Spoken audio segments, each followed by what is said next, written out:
नमस्कार विद्यार्थी मित्रांनो, माझं नाव अरविंद सिरसाट आणि इलेक्ट्रिकलच्या या फास्ट ट्रॅक बॅच मध्ये सगळ्यांचं खूप खूप स्वागत आहे. बघा, आज आपण बेसिक इलेक्ट्रिकल पासून सुरुवात करतोय. 100 क्वेश्चनची जर्नी पुढे कंटिन्यूअस चालू राहील पुढचे 21 दिवस, जसं मी सांगितलंय. पण विश्वास ठेवा, जेही मुलं हे क्वेश्चन्स खूप समजदारीने स्वतःच्या प्रॉपर नोट्स काढून काढतील ना, परीक्षेचा असा कोणताच प्रश्न असेल जो त्यांच्याकडून सॉल्व्ह होणार नाही. एवढंच नाही, तुम्हाला भरपूर सारे ॲज इट इज क्वेश्चन्स परीक्षेला या पर्टिक्युलर सिरीजमधून भेटतील. चला सुरुवात करतो बेसिक टॉपिक पासून. आपण टॉपिक वाईज जाणार आहोत, जसं मी युट्यूबला सांगितलं होतं. मी बेसिक इलेक्ट्रिक पासून सुरुवात करेल, मे बी इलेक्ट्रिकलचा आणखी 1-2 व्हिडिओ पडेल आणि मग हळूहळू आपण टॉपिक वाईज पुढे पुढे मूव्ह करत राहू. राईट आहे. चला बाळांनो, टाइमपास करत नाही, तुमच्याकडे वेळ खूप कमी आहे. सुरुवात करू क्वेश्चन नंबर 1 पासून.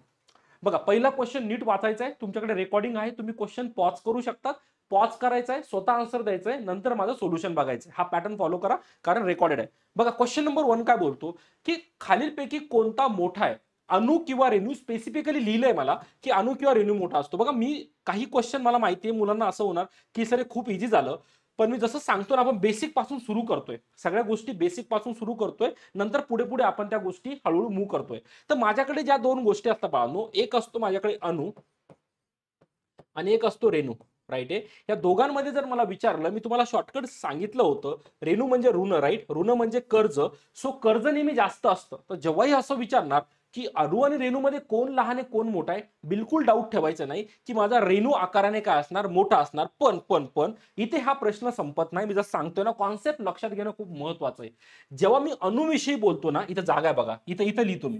जेव्हा मी अणूविषयी बोलतो, मला अणूविषयी काय माहित असलं पाहिजे आणखी? सर, अणू कशा कशापासून बनलेला असतो? तर या अणूमध्ये बाळांनो मला 3 गोष्टी भेटतात. 3 गोष्टी भेटतात. एक भेटतात मला न्यूट्रॉन, त्याला मी एन ने लिहितो. एक भेटतो मला प्रोटॉन, त्याला मी पी ने लिहितो. आणि एक भेटतो मला इलेक्ट्रॉन. राईट आहे.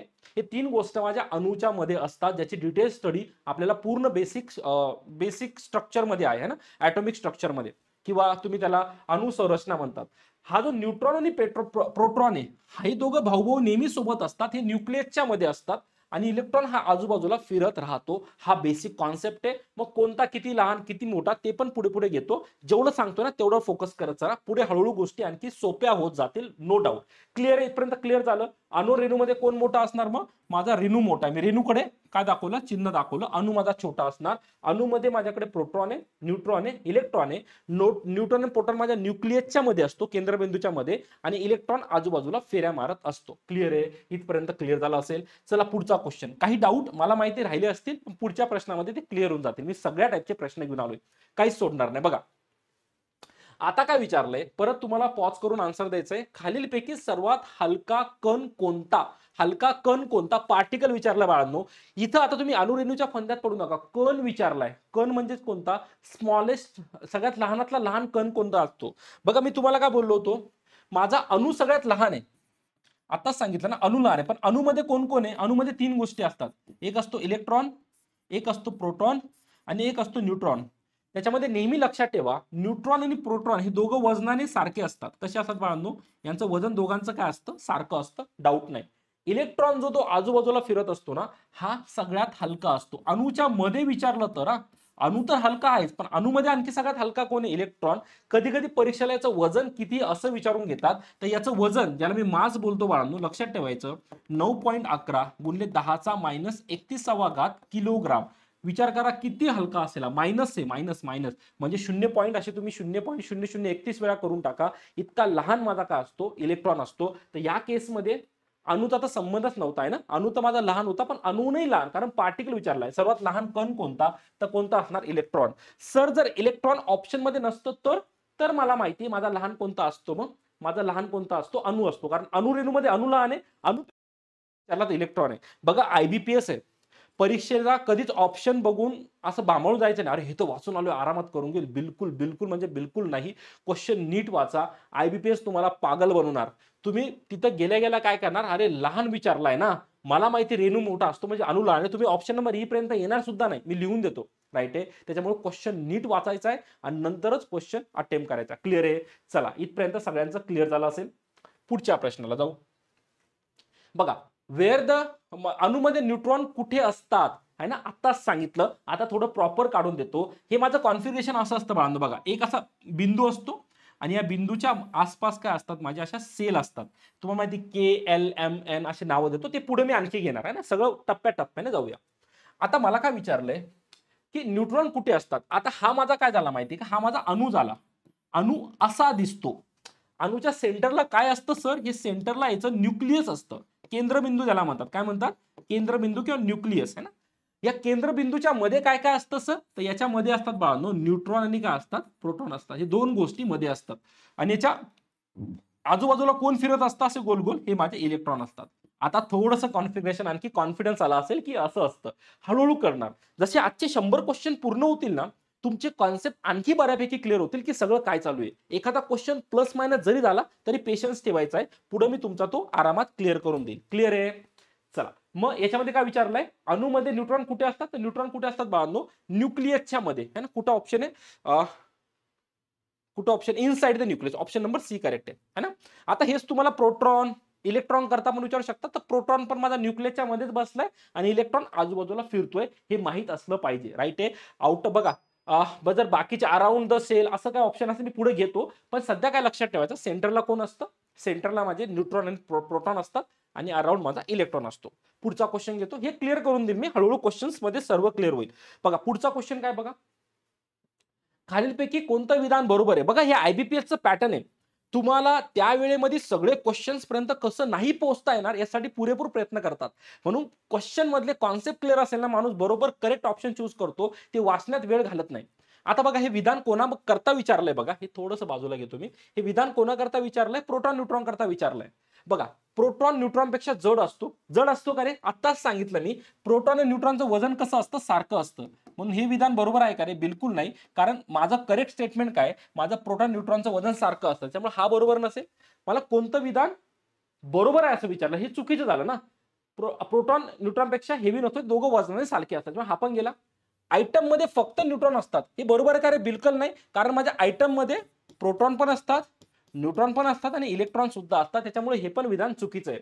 इलेक्ट्रॉन न्यूक्लियस भोवती फिरतो, एकदम बरोबर आहे. मी आताच सांगितलं ना, एक सेंटर असतो, आजूबाजूला शेल असतात आणि न्यूक्लियसच्या भोवती कोण फिरतं बाळांनो, माझे इलेक्ट्रॉन फिरतात. त्याच्यामुळे हे स्टेटमेंट तरी बरोबर आहे. पण तरी परीक्षेला लगेच अटेंड करून पुढे जायचे नाही. खाली बघा काही आणखी both B and C, both A and C असे काय ऑप्शन आहे का, चेक करून घ्यायचे. मॉलिक्युल स्मॉल, रेणू हा अणुपेक्षा लहान असतो, बिलकुल नाही. मला माहिती रेणू काय असतो रे, रेणू हा अणुपेक्षा नेहमी मोठा असतो ना, त्याच्यामुळे हेच विधान पण चुकीचं आहे. बघा फक्त या क्वेश्चनचा प्रश्न नाहीये, कॉन्सेप्ट क्लिअर करायचा प्रश्न आहे. प्रश्न तर कसा पण येऊ शकतो. मला कॉन्सेप्ट क्लिअर करायचे असेल तर मला सगळ्या गोष्टी बरोबर कोणत्या माहित असल्या पाहिजे, फक्त चुकीचे माहित असून फायदा नाही. नंतर न्यूट्रॉन पॉझिटिव्ह चार्ज असतो, हे पण चुकीचं आहे. नेहमी लक्षात ठेवा, न्यूट्रॉन हा धन पण नसतो आणि ऋण पण नसतो, तो तटस्थ असतो है ना. त्याला न्यूट्रल बोलतात, धन पण नाही आणि नुर पण नाही. राईट आहे. त्याच्यामुळं फक्त एकच विधान बरोबर बाळांनो, की इलेक्ट्रॉन हे माझे न्यूक्लियसच्या अवतीभोवती फिरतात. क्लिअर आहे. आय होप क्लिअर होत असेल. स्वतःच्या नोट्स काढत राहा, प्रॅक्टिस करायची, कारण हा व्हिडिओ डेली रात्री 9ला अपलोड होतोय बरोबर, तर तुम्हाला दिवसभर टाइम भेटतो. रात्री का टाकतो, रात्री बघून घ्यायचा, अभ्यास करायचा आणि दिवसभर याला रिवाइज करत राहायचं, म्हणून रात्रीचा टाइम दिलाय. शांत डोक्याने चांगला अभ्यास होतो. पुढचा प्रश्न घ्या. बघा कुलम्सचा लॉ विचारला. आता कुलम्स लॉ मध्ये काय मला नवीन सांगायला नको. कुलम्स लॉ मला काय माहिती, कोणा करताय सर, सर कुलम्सला मला फोर्स सांगतो है ना, ताकद सांगतो. काय सांगतो की माझा फोर्स जो आहे बाळांनो, फोर्स इक्वल्स टू एक कॉन्स्टंट के असतो, चार्जचा गुणाकार आणि दोघांच्या अंतराचा वर्ग, हा माझा कुलम्स लॉ असतो. पहिले मला माहित असला पाहिजे. राईट आहे. म्हणजे माझ्याकडे सपोज हा Q1 चार्ज आहे आणि इथं Q2 चार्ज आहे आणि दोघांमधलं अंतर किती बाळांनो, आर आहे. तर दोघातला फोर्स हा डायरेक्टली प्रपोर्शनल असतो त्यांच्या चार्जच्या गुणाकाराला आणि इन्व्हर्सली प्रपोर्शनल असतो त्यांच्या अंतराच्या वर्गाला. हा माझा कुलम्स लॉ सांगतो. ऑप्शन चेक करून घ्या, ऑप्शन कोणतं करेक्ट आहे बघा. ऑप्शन नंबर सी बघा. इलेक्ट्रॉनिक फोर्स हा डायरेक्टली प्रपोर्शनल असतो प्रोटॉन ऑफ चार्जेस आणि इन्व्हर्सली प्रपोर्शनल असतो square of distance between them. एकदा चेक करून घ्या. ओव्हरऑल तुम्हाला फक्त हे स्टेटमेंट माहित असलं पाहिजे. जरी क्वेश्चन्स मोठा आहे, पण जर तुम्हाला कुलम्स लॉ माहिती असेल तर तुम्ही आरामात हँडल करून घेतात. राईट आहे. आपण हळूहळू सिलेबसच्या पुढे चाललोय. टॉपिक वाईज घेतलं, विश्वास ठेवा, खूप मेहनत घेतली. क्वेश्चन मी पर्सनली बनवले, खूप मेहनतीने बनवले, टॉपिक वाईज सॉर्ट आउट केले. त्याच्यामुळे हळूहळू समजून घ्यायचं, डोक्याला ताण घ्यायचा नाही है ना, गोष्टी हळूहळू क्लिअर होतील. चला पुढचा एक चांगला क्वेश्चन. थेरी खूप झाली ना, जरा न्यूमेरिकलला मूव्ह करू. आयबीपीएस सगळा पॅटर्न आयबीपीएस ला येणार. राईट आहे. त्याच्यामुळे सगळ्या गोष्टी माहित असल्या पाहिजे. काय विचारलंय बघा, माझ्याकडे बाळांनो इथं 2 आहे ना, 2 चार्जेस, किती 2 चार्जेस आहे. एक किती बाळांनो, +2 मायक्रोकुलम, दुसरा +3 मायक्रोकुलम आहे. राईट आहे. आर प्लेस किती, म्हणजे बघा माझ्याकडे सपोज हा Q1 आहे, हा Q2 आहे. Q1 ची व्हॅल्यू किती दिली बाळांनो है ना, +2 मायक्रोकुलम दिलाय. Q2 किती दिलाय मला, +3 मायक्रोकुलम दिलाय. दोघातलं अंतर किती दिले रे, 0.5 मीटर एवढं दोघांमधलं काय दिलंय मला, अंतर दिलंय. क्लिअर आहे. आता काय विचारलंय मला है ना, परत हे खाली घेतो, तुम्हाला प्रश्न नीट वाचता आला पाहिजे. मला विचारलंय त्यांच्यामधला फोर्स किती असेल. आता मला सगळंच माहिती तुम्ही आरामात काढू शकतो. कसं काढणार बघा. आणि बघा परत तुम्हाला एक गोष्ट दिली आहे, के ची किंमत दिली आहे ना, परीक्षेला के नेहमी गिवन असतो. नसेल तर मला माहित असला पाहिजे के ची किंमत असते 9 गुणिले 10⁻⁹ राईट, हे मला माहित असलं पाहिजे. चला सॉल्व्ह करू. एकदम सोपं कॅल्क्युलेशन आहे. फोर्सचा फॉर्म्युला काय असतो, के Q1 Q2 भागिले R चा वर्ग. किमती टाका. के किती माझा बाळांनो, 9 गुणिले 10⁹ मला गिवन आहे राईट. हे जमले पाहिजे बाळांनो. हे जमलं नाही तर परीक्षेला सिलेक्शन गमवशाल, कारण टॉपर लोक हे क्वेश्चन्स कधीच सोडणार नाही. बरोबर आहे. गुणिले Q1 गुणिले Q2. Q1 किती आहे 2, Q2 किती 3, तर 2 गुणिले 3 भागिले R चा वर्ग. R किती बाळांनो माझा 0.5 आहे. 0.5 ला मी 1/2 लिहू शकतो. 1/2 चा वर्ग है ना. आता कॅल्क्युलेशन मी खरं तुमच्या सोपवलं पाहिजे, पण तरी एकदा ट्राय करू. बघा हा किती होईल, 3 दुने 6 होऊन जाईल. 3 दुने याचं उत्तर येईल 6. नमस किती होऊन जाईल बाळांनो, 54 होऊन जाईल है ना. 54 गुणिले हा 1/2 आहे ना, 2 चा वर्ग 4, 4 पण वरती चालला जाईल 4 गुणिले 10 चा माझा 9 राईट आहे. याला तुम्ही सॉल्व्ह करा, बघा आन्सर काय येतंय. 3 दुने 6 है ना, 3 दुने 6, एक मिनिट, 3 दुने 6 बरोबर केलं आपण. हा 9 गुणिले 10, 9 गुणिले 10⁹ 54 गुणिले 4 करून बघा. आन्सर मध्ये हा सॉरी एक गोष्ट विसरलो आपण, सॉरी. मायक्रो नाही, मायक्रो बाळांनो. बघा छोट्या छोट्या गोष्टी राहून जातात. मायक्रो म्हणजे किती बघा, मायक्रो म्हणजे 3 गुणिले 10⁻⁶ आणि इकडे किती असेल, 2 गुणिले 10⁻⁶ बरोबर आहे. तर -6 गुणिले -6 म्हणजे 10चा, बघा हे जसं लिहून घेतो. हा 2 गुणिले 10चा किती होता, -6 होता. दोनदा येणार, एकदा 2 करता येणार, एकदा 3 करता येणार. 10⁻⁶ घातांकाचे रूल माहिती आहे. हा 10⁻⁶ किती होऊन जाईल बाळांनो, 10⁻12 होईल. आणि 10चा किती 9 आहे ना, तर 10⁻9 गुणिले 10⁻, हे आता बेसिक कॅल्क्युलेशन तुम्हाला जमलं पाहिजे है ना. 9तून 12 गेलं, 10चा किती आहे ना, -3 येणार राईट आहे. महिला जर सॉल्व्ह केलं तर 54 गुणिले 4 करून घ्या, 50 चोक माझे 200 होणार, तर 216 येऊन जाईल है ना. 216 गुणिले 2चा 10⁻³ म्हणजे 0.216 न्यूटन बाळांनो, एवढं माझं आन्सर आलं पाहिजे. ऑप्शन मॅच करून घ्या, 0.216. ऑप्शन नंबर 1 करेक्ट आहे. आता बघा याच्यामध्ये अवघड होतं असं काहीच नाहीये, पण तुम्हाला या कॅल्क्युलेशनची प्रॅक्टिस करता आली पाहिजे. काय काय माहित असलं पाहिजे सर, मला घातांकाचे नियम माहित असले पाहिजे, बेसिक नियम बाळांनो. जर छेद सारखा असेल तर अंशांशात सर्व सर मी बेरीज करतो, हा एक नियम. आणि मला थोडासा गुणाकार भागाकार जमला पाहिजे. एवढं जरी जमलं ना तर गोष्टी एकदम सिंपल आहे. एकदा तुम्ही नक्की स्वतःहून प्रॅक्टिस करा, नक्की हा प्रश्न तुम्हाला परीक्षेकरता कॉन्फिडन्स बूस्ट करून देईल. क्लिअर आहे. चला पुढचा प्रश्न घ्या. पुढचा प्रश्न बघा, हा तर सिंपल आहे बाळांनो, पण खूप चांगला क्वेश्चन आहे. IBPS चा तुम्ही याला एक क्वालिटी क्वेश्चन म्हणून घेऊ शकतात. परीक्षेसाठी अतिशय महत्वाचा प्रश्न आहे. काय विचारलंय बघा, कुलम्ब लॉवरचे क्वेश्चन खूप चांगला आहे. मला विचारलं काय की मला फोर्स दिलाय, किती दिलाय फोर्स, 10 न्यूटन. तुम्ही प्रश्न वाचून घ्या है ना, प्रश्न वाचताना वेळ घालत नाही, मला माहिती प्रश्न काय, तुम्ही पॉज करून वाचून घ्या. 10 न्यूटन आहे. आता काय म्हणते ते, त्यांचं डिस्टन्स डबल केलं, म्हणजे अंतर पहिले R होतं, ते Rचं किती केलं बाळांनो, 2R केलं. तर त्यांनी विचारलंय मला नवीन फोर्स किती असेल ते सांगा. जर मी अंतर डबल केलं तर फोर्स किती होईल. बघा मला फॉर्म्युला काय माहिती आहे, फोर्स इक्वल्स टू, थोडी चांगली क्वालिटी घेतली, ही क्वालिटी थोडी चांगली घेतली आहे. विश्वास ठेवा, सगळे क्वेश्चन स्ट्रेट फॉरवर्ड नसतात, काही क्वेश्चन त्रास देणारे असतात. फॉर्म्युला काय माझा, के Q1 Q2 R चा वर्ग हा फॉर्म्युला आहे. R ला काय केलं मी, 2R केलं, त्याच्यामुळे नवीन फोर्स काय येणार बघा, फोर्स न्यू. नवीन फोर्स मध्ये काय चेंजेस केले मी, R ला 2R करून टाकलं. मग के Q1 Q2 R ला काय केलं बघा, 2R चा पूर्ण वर्ग आहे ना, 2R चा वर्ग होऊन जाणार. याला जर सॉल्व्ह केलं हे कसं येईल बघा, के Q1 Q2 आहे ना, 2 चा वर्ग 4, R चा वर्ग R² है ना, 4R चा स्क्वेअर. आता जर नीट बघितलं ना तर हा जो फॉर्म्युला कोणाचा आहे रे, के Q1 Q2 अपॉन R² कोणाचा फॉर्म्युला, फोर्सचा फॉर्म्युला आहे. हा सरळ फॉर्म्युला कोणाचा आहे, माझ्या फोर्सचा फॉर्म्युला आहे. म्हणजे याच्या जागी मी फोर्स टाकू शकतो परत. मी असं का करतोय, कारण मला फोर्स गिवन आहे, 10 दिलाय, म्हणजे मला काही पण करून याच्यामध्ये फोर्स आणावा लागेल राईट आहे. मग मी याला कसं, मी या पूर्ण टर्म जागी फोर्स लिहू शकतो. म्हणजे कसं येणार बघा है ना, कसं येणार बघा, फोर्स भागिले 4 होऊन जाणार. या पूर्ण टर्मच्या जागी मी फोर्स टाकून घेतला तर भागिले किती झाला माझा फोर्स. कोणाला हा पण डाऊट असेल तर मला असं पण लिहू शकतो बघा, इकडे बघा, के Q1 Q2 भागिले आरचा स्क्वेअर भागिले 4 असं लिहू शकतो मी, है ना. हा 4 हे सगळं एक हे आणि हे सारखंच झालं, फक्त लिहायची टेक्निक झाली, है ना. जरी मी याला असं लिहिलं तर होणार काय ऍक्च्युली, भागिले 1 हा 1 वरती जाणार, या 4 परत मल्टिप्लाय होऊन जाणार, है ना. तुम्ही एकदा प्रॅक्टिस करून बघा. तर f/4 होऊन जाणार. आता f/4 झाला म्हणजे 4 ची किंमत किती दिली रे, 4 ची किंमत मला 10 दिली आहे, म्हणजे 10/4 म्हणजे किती येणार बाळांनो, हा 10 चे 4 भाग केले तर मला 2.5 न्यूटन एवढा फोर्स येणार. विश्वास ठेवा, IBPSचा आलेला प्रश्न आहे. थोडीशी प्रॅक्टिस करावं लागेल. बघा सिलेक्शन असं गोदीत येऊन नाही पडणार आहे, है ना. सिलेक्शन करता माझा गुणाकार, भागाकार, बेरीज, वजाबाकी, है ना, आणि घातांकाचे नियम मला बेसिक गोष्टी माहित असल्या पाहिजे. जरी तुम्ही ITIचे आहात किंवा कोणत्याही फील्डचे असू द्या तुम्ही, है ना, पण तुमचं जर बेसिक कॅल्क्युलेशन क्लिअर नाही, जे आपण 8वी 9वीला शिकलो, मग त्रास होणार. क्लिअर आहे. सगळ्यांनी स्वतःहून प्रश्न नक्की नक्की नक्की अटेम्प्ट मारा. काय असेल तर आपण डाऊट सॉल्व्हिंग मध्ये क्लिअर करून घेऊ, पण काहीच नाही याच्यामध्ये. नॉर्मल मी फॉर्म्युला, कोणाला फक्त डाऊट असेल सर हे कसं कुठाने केले, काहीच नाही केले, एवढ्या भागात जागी 10 लिहून टाकलं, कारण फोर्स मला 10 दिला होता, बाकी काहीच नाहीये. क्लिअर आहे. चला पुढचा प्रश्न. सगळे कॉम्बिनेशन घेतलं बांधू, इझी क्वेश्चन पण भेटणार, मॉडरेट क्वेश्चन पण भेटणार आणि डिफिकल्ट क्वेश्चन पण भेटणार. पण डिफिकल्ट म्हणजे एकदम एजही नाही होणार, ITIची डिफिकल्ट लेवल तुम्हाला इथं भेटणार. क्लिअर आहे. चला पुढचा प्रश्न बघा. मला विचारलंय जर मी 2 चार्ज ऍड केले, एक माझा 2Q आहे आणि एक कोणता आहे माझा -5Q आहे, या दोघांची बेरीज किती येणार. तर नॉर्मल कॅल्क्युलेशन करायचं, याच्यामध्ये मुलं थोडे कन्फ्युज होतात. नॉर्मल काय असणार बाळांनो माझा, याला कधी 2 गुणिले 5 करू नका. मला काय विचारलंय, ऍडिंग विचारलंय ना, ऍड केलं तर काय विचारलंय. तर माझा 2 - 5 होऊन जाईल सरळ सरळ. Q कॉमन काढलं, 2तून 5 गेले, -3Q, है ना. सिंपल सबस्ट्रॅक्शन आहे. ऑप्शन काय असणार, ऑप्शन नंबर बी करेक्ट असणार. सिंपल होता, पण परीक्षेला येणारे बाळांनो सगळे घ्यावं लागेल. चला पुढचा प्रश्न घ्या.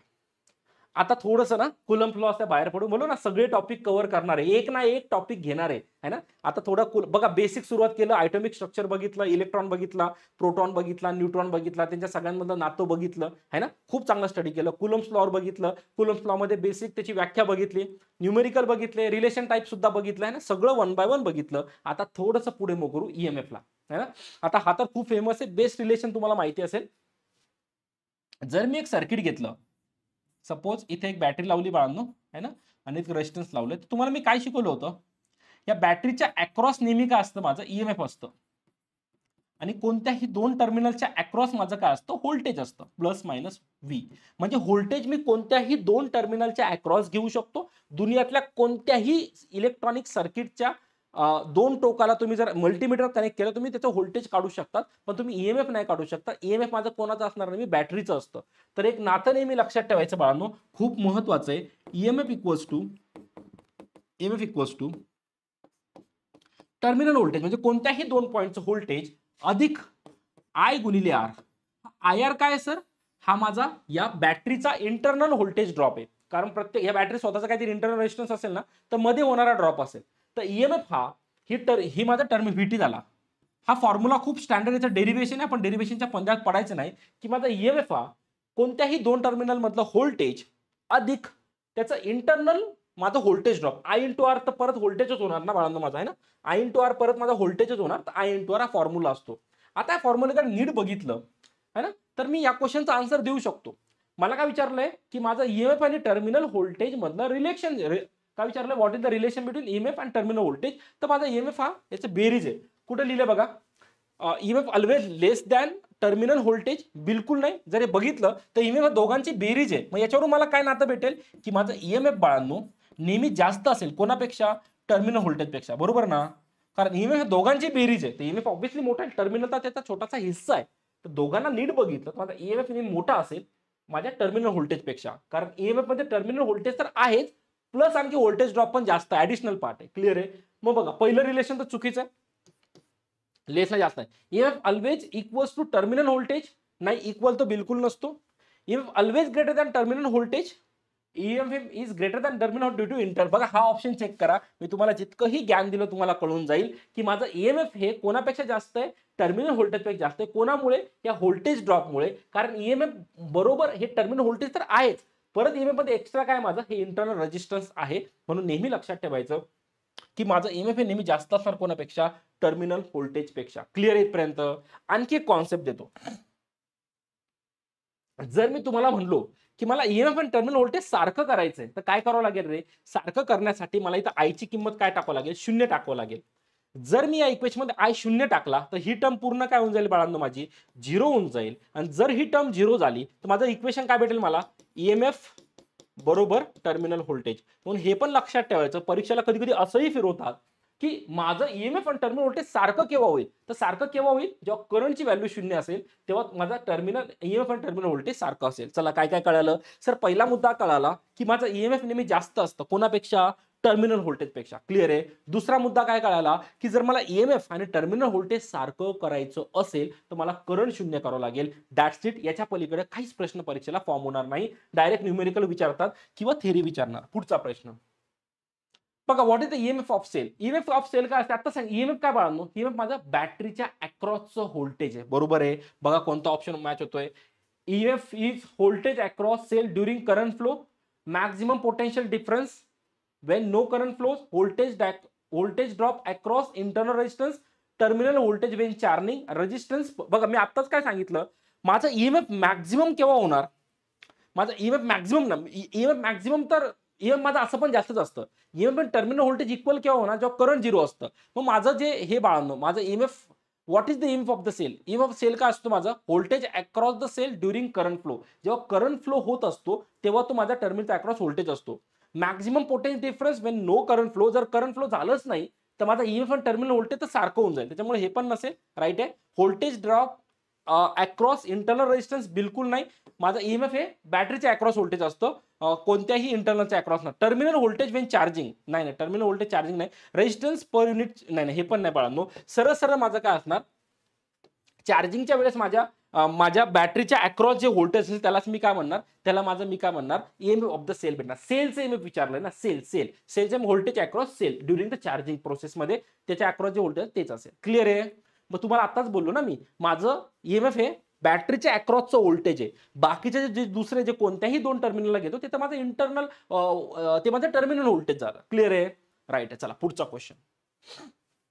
आता तर परत चला, म्हणजे आता बघा, आता काय शिकलो ते सांगतोय ना, तुम्हाला सांगावं लागेल. पेशन्स ठेवा बाळांनो. आपल्या जवळजवळ 1.5 ते पावणे 2 तास आहे ना, थोडा पेशन्स ठेवावा लागेल हे रेकॉर्डिंगला, कारण परीक्षेच्या सिलेक्शन करता आपण लढत आहोत. सो असं तसं व्हिडिओ तर होणार नाही है ना. डोक्याला थोडा ताण होणार, थोडी झोप येणार, डुलकी येणार, पण जागी राहायचंय, कॉन्सेप्ट शिकत राहायचंय. विश्वास ठेवा, जर हे कॉन्सेप्ट क्लिअर झाला ना तुम्हाला कोणीच थांबू शकत नाही सिलेक्शन पासून. राईट आहे. चला काय विचारलं बघा, इलेक्ट्रिक. आता बघा ईएमएफ क्लिअर झालं, टर्मिनल व्होल्टेज क्लिअर झालं, दोन्ही इक्वल केव्हा असणार ते पण क्लिअर झालं, मॅक्झिमम गोष्टी तुमच्या क्लिअर झाल्या. आता काय बघा, व्हॉट इज इलेक्ट्रिक करंट. बघा करंट करता मला काय काय माहिती बघा. मला एक माहिती सर, व्ही इक्वल्स टू असतो आय गुणले आर है ना, ओम्स लॉ. बाकी आणखी एक करंट काय असतं माहिती सर, एक असतो माझा क्यू बाय टी. हा फॉर्म्युला तुम्हाला माहित असला पाहिजे. I equals to Q by T. म्हणजेच काय, करंट काय असतं माहिती का, चार्ज. बघा करंट काय असतं, माझा चार्ज, सपोज वायर आहे, वायर, या वायरमधून जे माझे इलेक्ट्रॉन्स मूव्ह होतात त्यालाच मी करंट म्हणतो है ना. करंट म्हणजे एखाद्या वायरमधून वाहणारे इलेक्ट्रॉन्स, त्यालाच मी करंट म्हणतो. आणि इलेक्ट्रॉन्सच काय असतो, माझा चार्ज असतो. इलेक्ट्रॉन्सलाच मी काय चार्ज म्हणतो, निगेटिव्ह चार्ज म्हणतो आपण त्याला. राईट आहे. मग एखाद्या वायरमधून किती वेळेकरता तो चार्ज वाहतोय, टी म्हणजे काय, वेळ, त्यालाच मी काय म्हणणार, त्यालाच मी इलेक्ट्रिक करंट म्हणणार. राईट आहे. मग मी काय म्हणू, माझा करंट काय असतं, फ्लो ऑफ इलेक्ट्रॉन्स. कोणाची मुवमेंट असते माझी, जेव्हाही माझं करंटची, मी करंट विषयी बोलणार तर मला माझं कोणाकडे लक्ष गेलं पाहिजे, की करंट माझं इलेक्ट्रॉन्समुळेच फ्लो होतं, माझं लक्ष सर्वसर इलेक्ट्रॉन्सकडे गेलं पाहिजे. हा तर झाला हा प्रश्न. आता थोडं ऍडिशनल ज्ञान आहे का, काय काय सांगतो नीट बघा. सपोज ही वायर आहे, या वायरमधून माझे इलेक्ट्रॉन्स मूव्ह होत आहे. माझे इलेक्ट्रॉन जर इकडे चालले असेल तर माझं करंट कुठे वाहणार रे, तर नेहमी लक्षात ठेवा, करंट हा इलेक्ट्रॉनच्या विरुद्ध दिशेने वाहतो.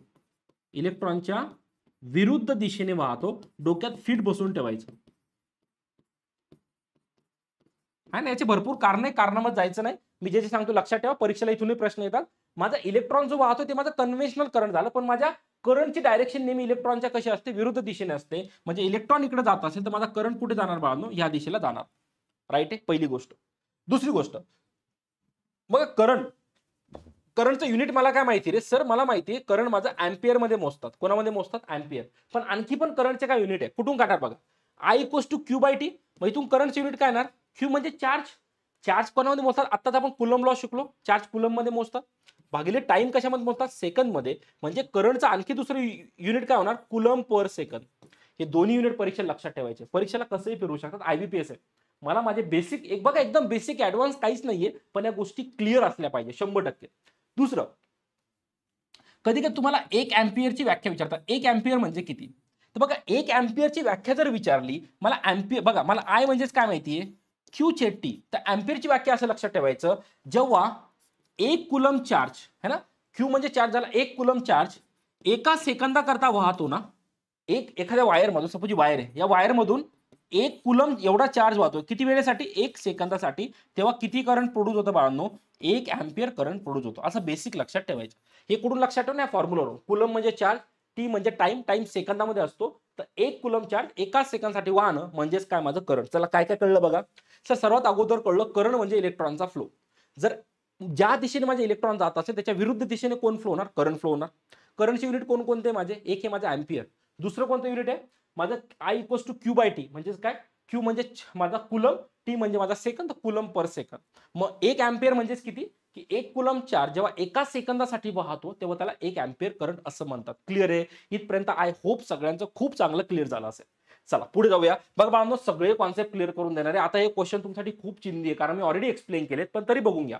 बघा 1 अँपिअर इक्वल्स टू, तेच विचारलंय. तर 1 अँपिअर आता काय सांगितलं? 1 कुलम छेद 1 सेकंद है ना, कुलम बाय सेकंद म्हणजेच किती झालं माझा? 1 अँपिअर झाला. आत्ताच एक्सप्लेन केला, याच्यामध्ये नवीन असं काही नाहीये. मग कॉन्सेप्ट क्लिअर असेल ना, क्वेश्चन असे उडून जातात. राईट आहे? तर 1 कुलम पर 1 सेकंद हे कुठून आलं माझं? इथे लिहून घेतो कारण नवीन स्लाइड आहे ना.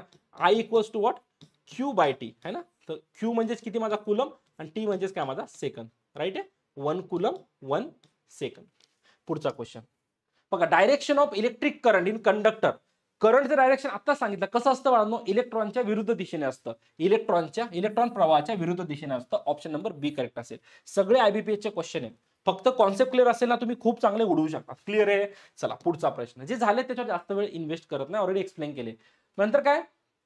विद्युत प्रवाह घनतेची डेफिनेशन. बघा आत्ताच काय शिकलो मी? करंट शिकलो. एक असतं बाळांनो जे, म्हणजेच काय माहिती का? घनता, विद्युत प्रवाहाची घनता, त्याला करंट डेन्सिटी असं म्हणतात. हा जे ने दाखवतात. कशाने दाखवतात? विद्युत प्रवाहाची घनता. हा थोडासा मुलं इग्नोर करतात, पण एकदम बेसिक आहे बाळांनो, माहित असलं पाहिजे. घनता काय असते? एखाद्या शहराची घनता म्हणजे काय? की एका शहराच्या जागेत किती लोक बसले, जागा बोलतो आपण, एरिया बोलतो.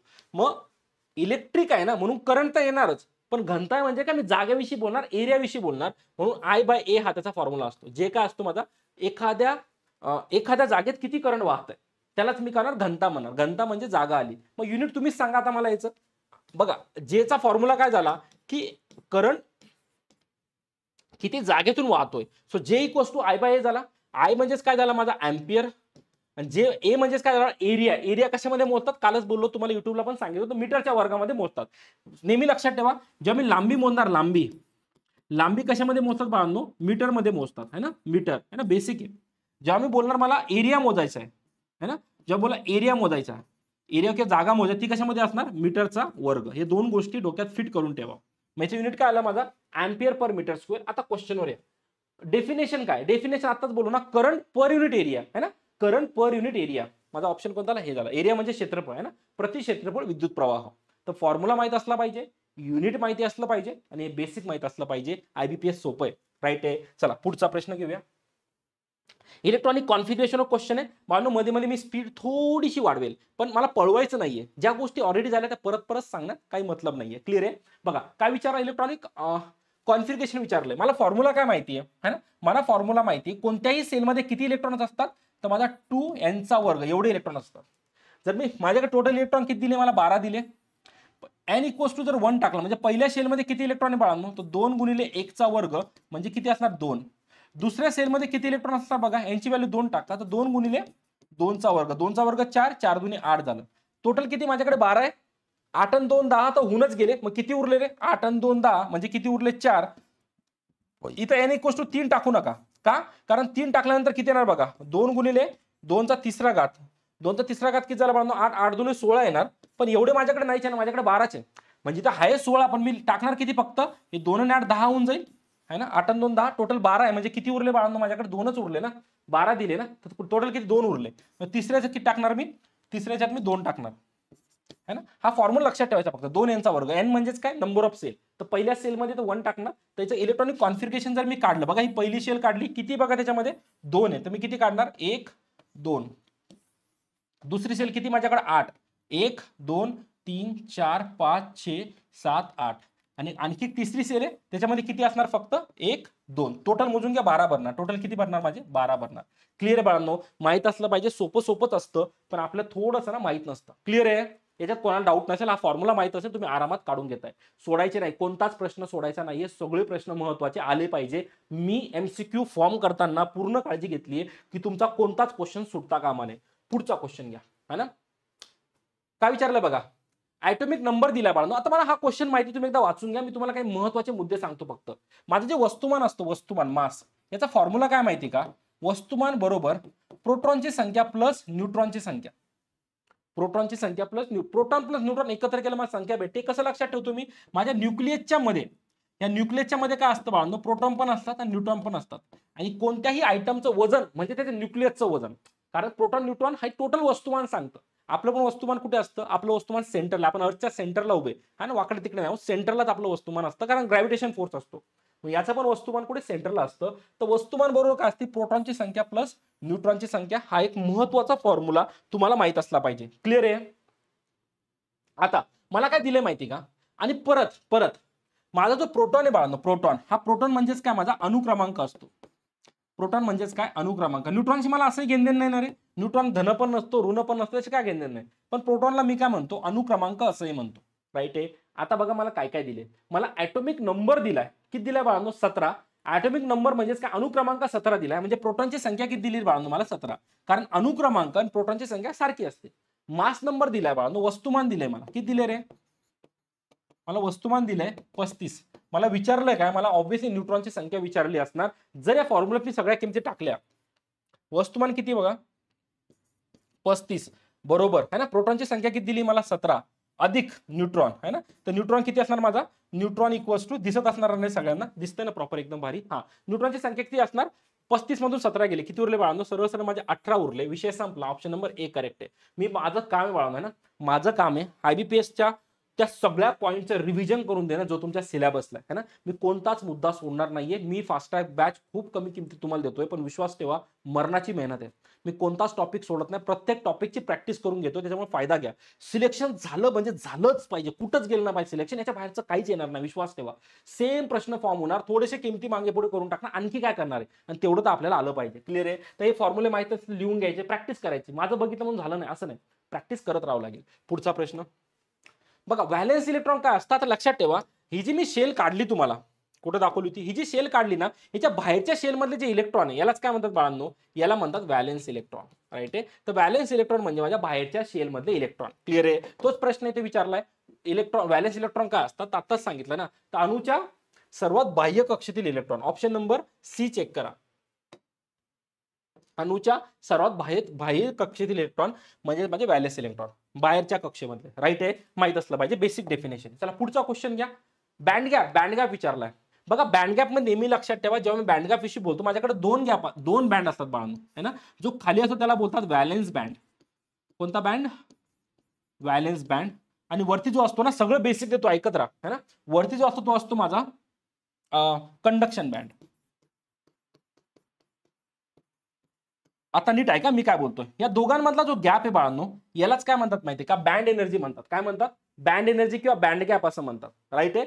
मग इथं जर डेफिनेशन जर बघितली तर हा ऑप्शन नंबर सी करेक्ट आहे. तुम्ही जर नीट बघितलं व्हॅलेन्स बँड कंडक्शन बँड मधला जो फरक आहे यालाच काय म्हणतो बाळांनो मी यालाच काय म्हणतो बँड गॅप म्हणतो. काय म्हणतो याला बँड गॅप. हा तर सिंपल प्रश्न होता पण प्रश्न आणखी कोणते फॉर्म होता बघा. जेव्हाही बोलतोय की एखाद्या पदार्थामध्ये एखाद्या वायरमधून करंट खूप चांगलं वाहत आहे याचा अर्थ काय आला माहितीये का त्या वायरकडे खूप जास्त फ्री इलेक्ट्रॉन आहे. म्हणजे काय फ्री फिरणारे इलेक्ट्रॉन. तर फिरणारे माझे इलेक्ट्रॉन नेहमी कोणत्या बँडमध्ये असतात इथं माझे नेहमी फ्री इलेक्ट्रॉन असतात. माझे कोणत्या बँडमध्ये कंडक्शन बँडमध्ये नेहमी फ्री इलेक्ट्रॉन असतात है ना. हे प्रत्येकाचं घर आहे. याला मी सोप्या भाषेत मागे खूप युट्यूबला मागे सांगितलं होतं की माझे व्हॅलेन्स इलेक्ट्रॉन म्हणजे मुलींचं माहेर आहे.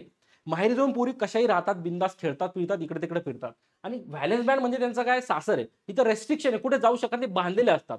म्हणजे व्हॅलेन्स बँडमध्ये कोणते इलेक्ट्रॉन असतात बाळांनो माझे बाइंड केलेले इलेक्ट्रॉन असतात. बाइंड इलेक्ट्रॉन है ना. बाइंड इलेक्ट्रॉन असतात जे इकडे तिकडे मूव्ह होऊ शकत नाही. राईट आहे. मग मला सांगा जर इलेक्ट्रॉन मूव्ह झाला नाही ते करंट फ्लो होईल का रे. आताच सांगितलं ना करंट मूव्ह न करता माझा इलेक्ट्रॉन्स मूव्ह झाला पाहिजे. त्याच्यामुळे जर एखाद्या वस्तूतून करंट फ्लो होत नाही असं म्हणतोय, म्हणजे त्याच्याकडे व्हॅलेन्स इलेक्ट्रॉन जास्त असणार, राईट आहे. फॉर एक्झाम्पल पेन आहे, याच्यातून करंट फ्लो होतं का नाही होते, हे तर गावरान भाषा झाली ना, याच्यातून करंट फ्लो होत नाही. पण टेक्निकल भाषा काय झाली, भावांनो याच्यामध्ये कोणते इलेक्ट्रॉन आहे, व्हॅलेन्स इलेक्ट्रॉन आहे. कारण काय, ते माझे बांधले गेले त्यामुळे इलेक्ट्रॉन फिरत नाहीये, म्हणून हा काय माझा कंडक्ट करत नाहीये. हा बेसिक कॉन्सेप्ट आहे. म्हणजे कोणत्याही गोष्टीमध्ये कंडक्शन होत आहे म्हणजे ते फ्री इलेक्ट्रॉन आहे, म्हणजे तो कुठे असणार, डेफिनेटली माझ्या कंडक्शन बँडमध्ये असणार. आणि या दोन बँडच्या गॅपला एनर्जी बँड गॅप म्हणतात. चला काय काय शिकलो सर, आम्हाला कळालं दोन बँड गॅप असतात. दोन बँड असतात, एक असतो माझा व्हॅलेन्स बँड, एक असतो माझा कंडक्शन बँड, बरोबर. दोघांमधल्या गॅपला काय म्हणतात, बँड गॅप म्हणतात.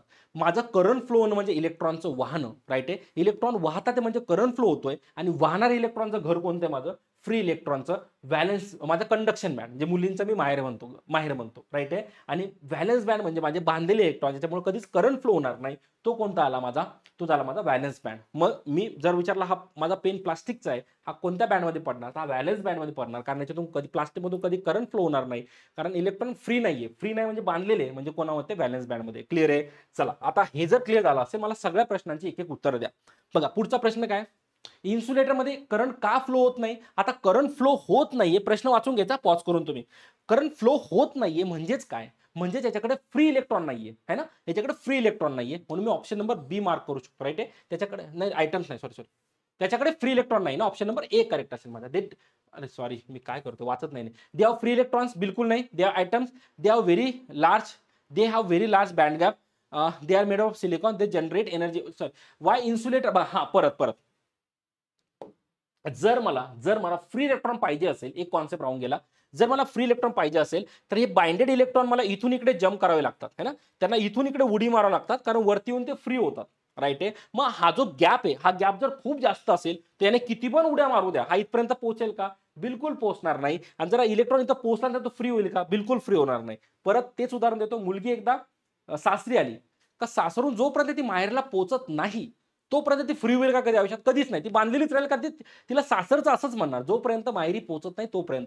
त्याच्यामुळे ती इलेक्ट्रॉनिक कितीही उड्या मारल्या, जोपर्यंत तो इथं पोहोचणार नाही तोपर्यंत तो फ्री होणार नाही. आणि जर तो फ्री झाला नाही तर तो कंडक्ट करेल का, बिलकुल करणार नाही. मग इन्सुलेटरच्या केसमध्ये कंडक्शन होतंय का, नाही होते. म्हणजे जरी इलेक्ट्रॉन जम्प मारतोय पण तो वरती पोहोचतोय का, बिलकुल पोहोचत नाही. याचा अर्थ काय होतो, की माझ्या या दोन बँडमध्ये इतका जास्त अंतर असणार की इलेक्ट्रॉन, हा बांधलेला इलेक्ट्रॉन गंज उड्या मारतो जाण्याचा, पण त्याला जाता येत नाहीये, राईट आहे. तोच प्रश्न बाळांनो, माझा इन्सुलेटर कंडक्ट का करत नाहीये, कारण त्याच्यामधला बँड गॅप कसा आहे, खूप जास्त आहे, है ना, बँड गॅप जास्त आहे, म्हणून त्याला खालून वरती कधीच मूव्ह होता येणार नाही. क्लिअर आहे.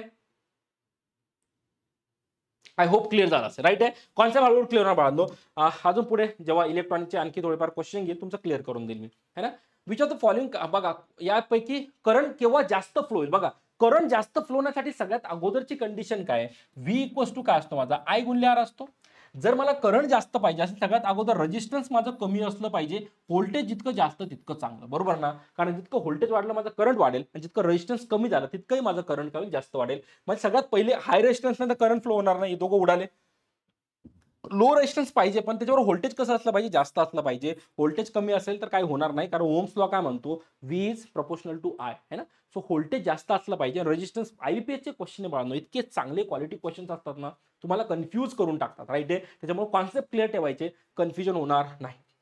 म्हणजे याच्याकरता काय बोललो मी, हाय व्होल्टेज आणि लो रेजिस्टन्स. चला, हिटिंग इफेक्ट खूप चांगला क्वेश्चन, मी तुम्हाला परत परत सांगत असतो. जेव्हा ही हीट येणार, हीट उष्णता, म्हणजे तिथं करंटचा हिशोब आलाच, कारण हीट माझी करंटमुळेच तयार होते. नवे नवे ते हीटचा फॉर्म्युला काय असतो, आयचा वर्ग गुणले आर गुणले टी, म्हणजे काय, टाइम. किती वेळेसाठी करंट वाहतय यालाच काय म्हणतात बाळांनो, हीट तयार होणं असं म्हणतात, राईट आहे. म्हणजे हीट माझी करंटवर डिपेंड आहे. तर heating effect of current depends on, कोणावर डिपेंड असेल तर बाळांनो, हा रेजिस्टन्सवर पण डिपेंड आहे, करंटवर पण डिपेंड आहे, आणि टी म्हणजे टाइमवर पण डिपेंड आहे. बघा करंटवर डिपेंड आहे, यस, करंट आहे फॉर्म्युल्यात. रेजिस्टन्स डिपेंड आहे, यस, आणि टाइमवर सुद्धा डिपेंड आहे. म्हणजे ऑप्शन कोणता करेक्ट असेल माझा, ऑल ऑफ द अबो, है ना. सो हिटिंग सगळ्यांवर डिपेंड असते, पण आयचा वर्ग आहे म्हणजे आय मध्ये चेंजेस झाला तर हिटिंग खूप जास्त प्रमाणात वाढेल, राईट आहे. रेजिस्टन्स वाढल्यामुळे एवढी वाढणार नाही, कारण आयचा वर्ग असल्यामुळे हिटिंग मध्ये करंटचा परिणाम खूप जास्त होतो कम्पेअर टू माझा रेजिस्टन्स आणि टाइम, राईट आहे. चला पुढे आणखी क्लिअर करून देतो. बघा चांगला क्वेश्चन आहे परत. इलेक्ट्रिक करंटचा फॉर्म्युला विचारला है ना, फॉर्म्युला हिटिंग इफेक्टचा फॉर्म्युला विचारला, हा आता आत्ताच सांगितलं बाळांनो, आय स्क्वेअर आर टी. है ना, सिंपल आहे. कधी कधी असे प्रश्न पण येतात, राईट आहे. आपण आपल्याला खरंच माहित नसतं, आपण असे काहीतरी अटेम्प्ट करून येतो, पण प्लीज कन्फ्यूज व्हायचं नाहीये. तो फॉर्म्युला माझा I²RT. पुढचा क्वेश्चन बघा, इफ करंट डबल केलं मी, राईट आहे, तर what happen to heat produce. आता परत तोच क्वेश्चन आहे ना. हीटचा फॉर्म्युला काय माझा, हीट इक्वल्स टू आयचा वर्ग आर गुणले 3. आता करंट डबल केलं म्हणजे आयची किंमत किती केली बाळांनो, मी 2 केली, तर हीट किती होऊन जाईल माझी, 4 पट होणार आहे. 2चा वर्ग 4 पट होईल, है ना, बिकम 4 टाइम्स. क्वेश्चन तुम्हाला कॉन्सेप्ट तोच असतो, फक्त क्वेश्चन काय करतात माहिती का, फिरून फिरून विचारतात, जेणेकरून कन्फ्युजन होईल, बाकी काय नाही. पुढचा क्वेश्चन बघा, इन्सुलेटर का कंडक्ट करत नाही. आता तुम्हाला माहिती आहे इन्सुलेटर न कंडक्ट, आता एक कारण काय कळलं की माझा बँड गॅप जास्त असतो किंवा त्याच्याकडे फ्री इलेक्ट्रॉन नसतात, बरोबर. त्याच्यापैकी त्याच्यामुळं मी कोणता ऑप्शन मार्क करू शकतो बघा, सी ऑप्शन एकदा चेक करा.